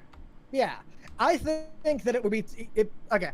One of the things I hate is that, like, for your early argument with whatever the fuck the guy's name was, where he's talking about you being a pedo, you have to be like, oh, well, if you go to the VOD of the previous live stream and go to, like, this time code, you can watch this. Whereas I think if you had a more, like, Dick Show setup, like I'm talking about, then you can literally just, like, get away with, like, cutting out certain bits of the show and uploading them, like, you know, take the good arguments, like the 1 out of every 20 good arguments you do get on this fucking show, and upload it to, like, the Digi Live, or whatever the fuck your channel's called, Digibro After Dark. Yeah. Upload it to Digibro After Dark with, like, Digibro discusses his lowly thing, and that's, like, you know, cut out the one good argument there. I could do that with the current formula of the show. Well, yes, you could, but it doesn't look nearly as, like... okay, remember when you were talking on Digibros about how the concept of Digibros had a much wider reach than what you were tapping into because you were framing it as a Let's Play rather than, like, a podcast, which was the point. I think there's a similar thing that goes on here. When people see you playing video games, I think that it just inherently devalues, like, the discussions that you're having. And I think it makes the show less palatable, especially to be posted in a form like that. That's potentially true. Let me hit you with something though. Okay, go ahead. The Dick Show is very well formulated. I think it's a great show. I'd love to copy the formula. Dick also makes $22,000 every month on that show, and I make $0 on this show. So rather than trying to make it a perfect show, I try to make it one. I'm arguing for you to do other things now. I'm arguing for you to do less than you do now. Like right now, you're talking and playing a video game. You have to understand. I'm asking you to just do the talking. You have to understand that the reason I play the video game is because sitting and talking bores me to tears. I hate live streaming. I hate just sitting in front of a screen and looking at it and talking to people or just talking to myself because, like, first of all, it makes my fucking when I just stare forward into a camera. This happens to me every time I record podcasts. Strangely, it doesn't happen on this show. My eyes hurt like a lot. Like at the end of every PCP episode, I'm like fucking blind basically. And it used to happen on Digibros because I wasn't the one playing the game. It's just something about the way I communicate it. It's like I put a lot of stress on my eyes while I'm talking, and I also just feel like I have nothing to do with my hands, and I just get fidgety and fucking start shaking my legs like crazy, and like, basically what I'm saying is that if I can't do at least 2 things at once, I'm gonna lose my fucking mind doing this show. Especially if I have to listen to really boring people, like when people come on here and they're just like mumbling through their fucking point for 5 minutes, like the last guy. When I get those guys, I sort of mentally check out while they are trying to formulate their argument, and then I just focus on the game for a little while.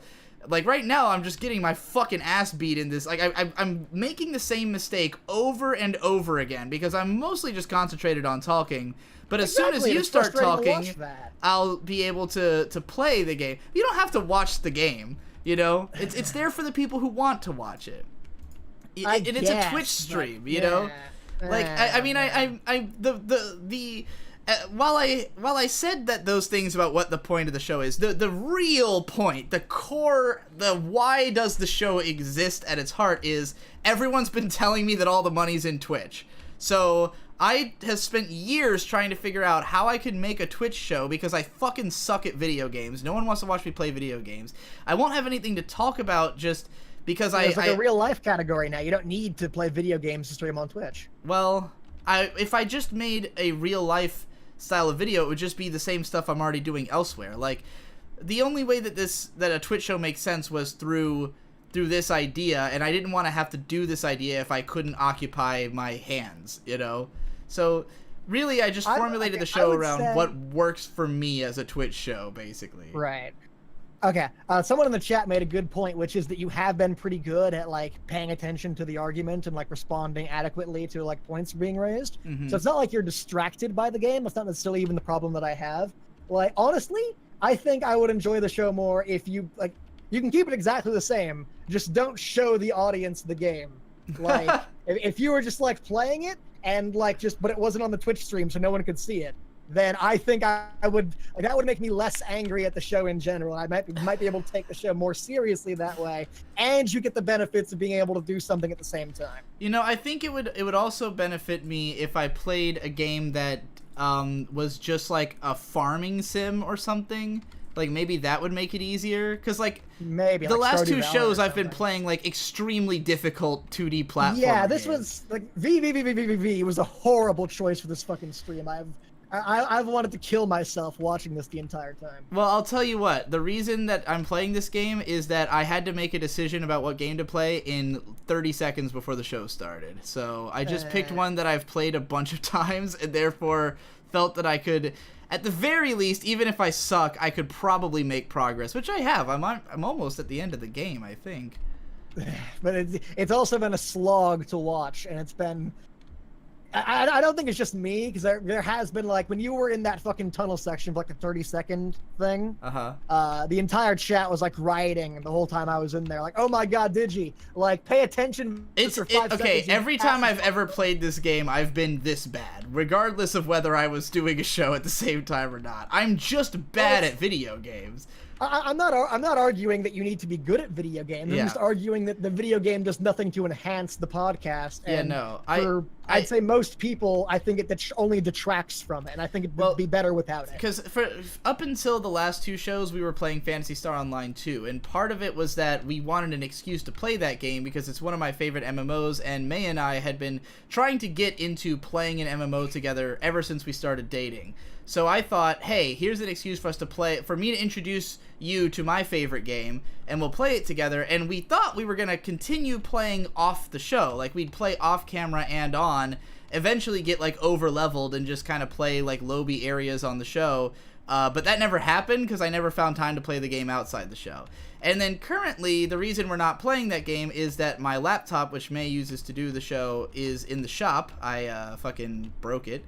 So it's currently under repair, so she can't play any games right now. She's on a shitty old laptop. So since I'm having to fly solo, I just picked my comfort zone, which is 2D platformers I'm bad at. I see, yeah. So unfortunately, it's all just basically what I'm saying is it's all production mishaps. Is the reason that any problem you have with the show is because it's production. It's a production disaster. This show. However, we're all learning. We've got plenty of time to change things, figure things out, so maybe I'll pick some kind of simple game that no one would accuse me of being distracted from either the game or the thing, because it's so simple that there is no being distracted from it, like like Farmville or something. Right. Potentially that'll work. The last thing I want to say on that topic is that you were saying earlier that the reason the Dick Show is able to have good production values, whereas this doesn't, is because he makes tons of money off of that. I don't think this is an idea without merit. I think you could, if you put some production values into the show and post it in a place that wasn't like a Twitch VOD, I think you could get a decent amount of engagement with the show and make it like a regular thing that was made enough money to be worth at least putting the barest amount of effort into. That's potentially possible. I mean, up until starting this stream, I had no idea, like, what is considered a successful Twitch stream. Like, neither do I. I've never gotten Twitch. Yeah, I mean, I don't watch Twitch at all, so I don't really know anything about it. But like, my first stream, people were telling me that my numbers were pretty good. Like, people who know Twitch were like, oh yeah, you were successful for this venture. So that's why I continued. And then I already have Twitch affiliate. I got that in like less shows than they said it would take. Like, Twitch is like, was tripping over itself to monetize me, so I must be doing something right. Right. But yeah, yeah, you got good numbers. You got like 500 people watching right now. Most I could ever muster into a single live stream was like 50 at my best. Well, so yeah, you're definitely doing well. Well enough that I do think the show merits some production values, at least slightly. I think you're right. I think it's worth considering evolution.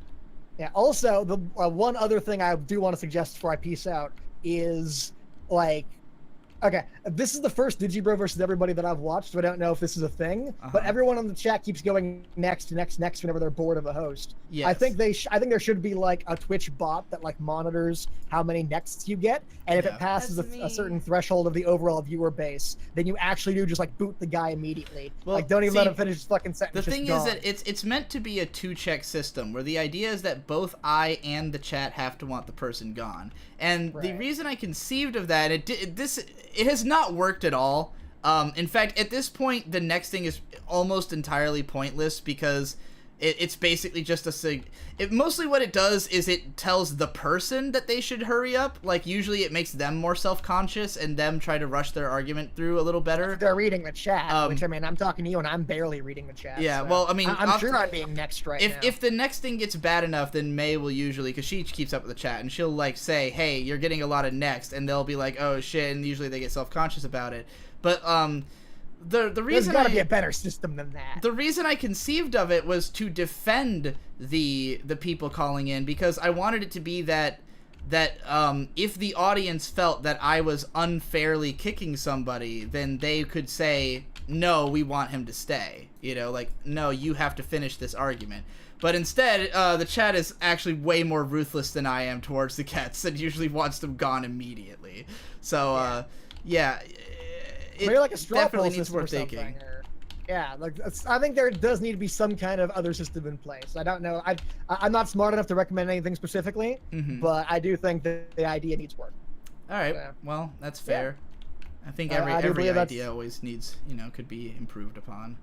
Well, this one specifically, I think needs it's quite a glaring issue. I think. All right. Like the last guy specifically drove me insane. We talked about nothing for like 5 minutes straight. So a lot of the times the reason that I try to keep the people in is that I'm trying to figure out what their actual point is. Like, because I'm often fascinated. Like, with that guy, I was like, why are you so staunchly against marriage? Like, I was really curious if he had any kind of, like, logical point, or if not, if he would recognize that he didn't have a logical point, you know? I don't think he was staunchly against marriage. I think he was trying to catch you in, like, a logical fallacy. Like, oh, you're staunchly against marriage, so why do you think this? Yeah, that's probably what it was. Yeah. I mean, I'm pretty sure it was Vita, so... that would be his tactic. But yeah. All right, well, you're done. It's apparently so. Fair enough. Yeah, I'm out. Yeah, so thanks for having me on. No problem. I'll probably never talk to you again. So. Yeah, fat fucking chance. All right, it's 10. It's past 10, so we should probably wrap this up. We'll bring in one more guy. You want to do one more? Yeah. Who is anyone promising in there? Who knows? Just because I'm like close to the end of this game, but I'm kind of curious if I can actually. I'm not that close, though. I'd have to do the whole final level. It's not really. All right, fuck it. Let's call it here. Thanks for coming out, everybody. This was a fucking eventful show. This is the one that this is the show that I thought this show would be, more like. So, I hope you all had fun. Look forward to this being uploaded to Digibro After Dark as soon as possible. And, oh, and go watch my fucking new main channel video that I posted, like, right before this stream, and so probably a few of you have had a chance to watch. Peace out, bitch!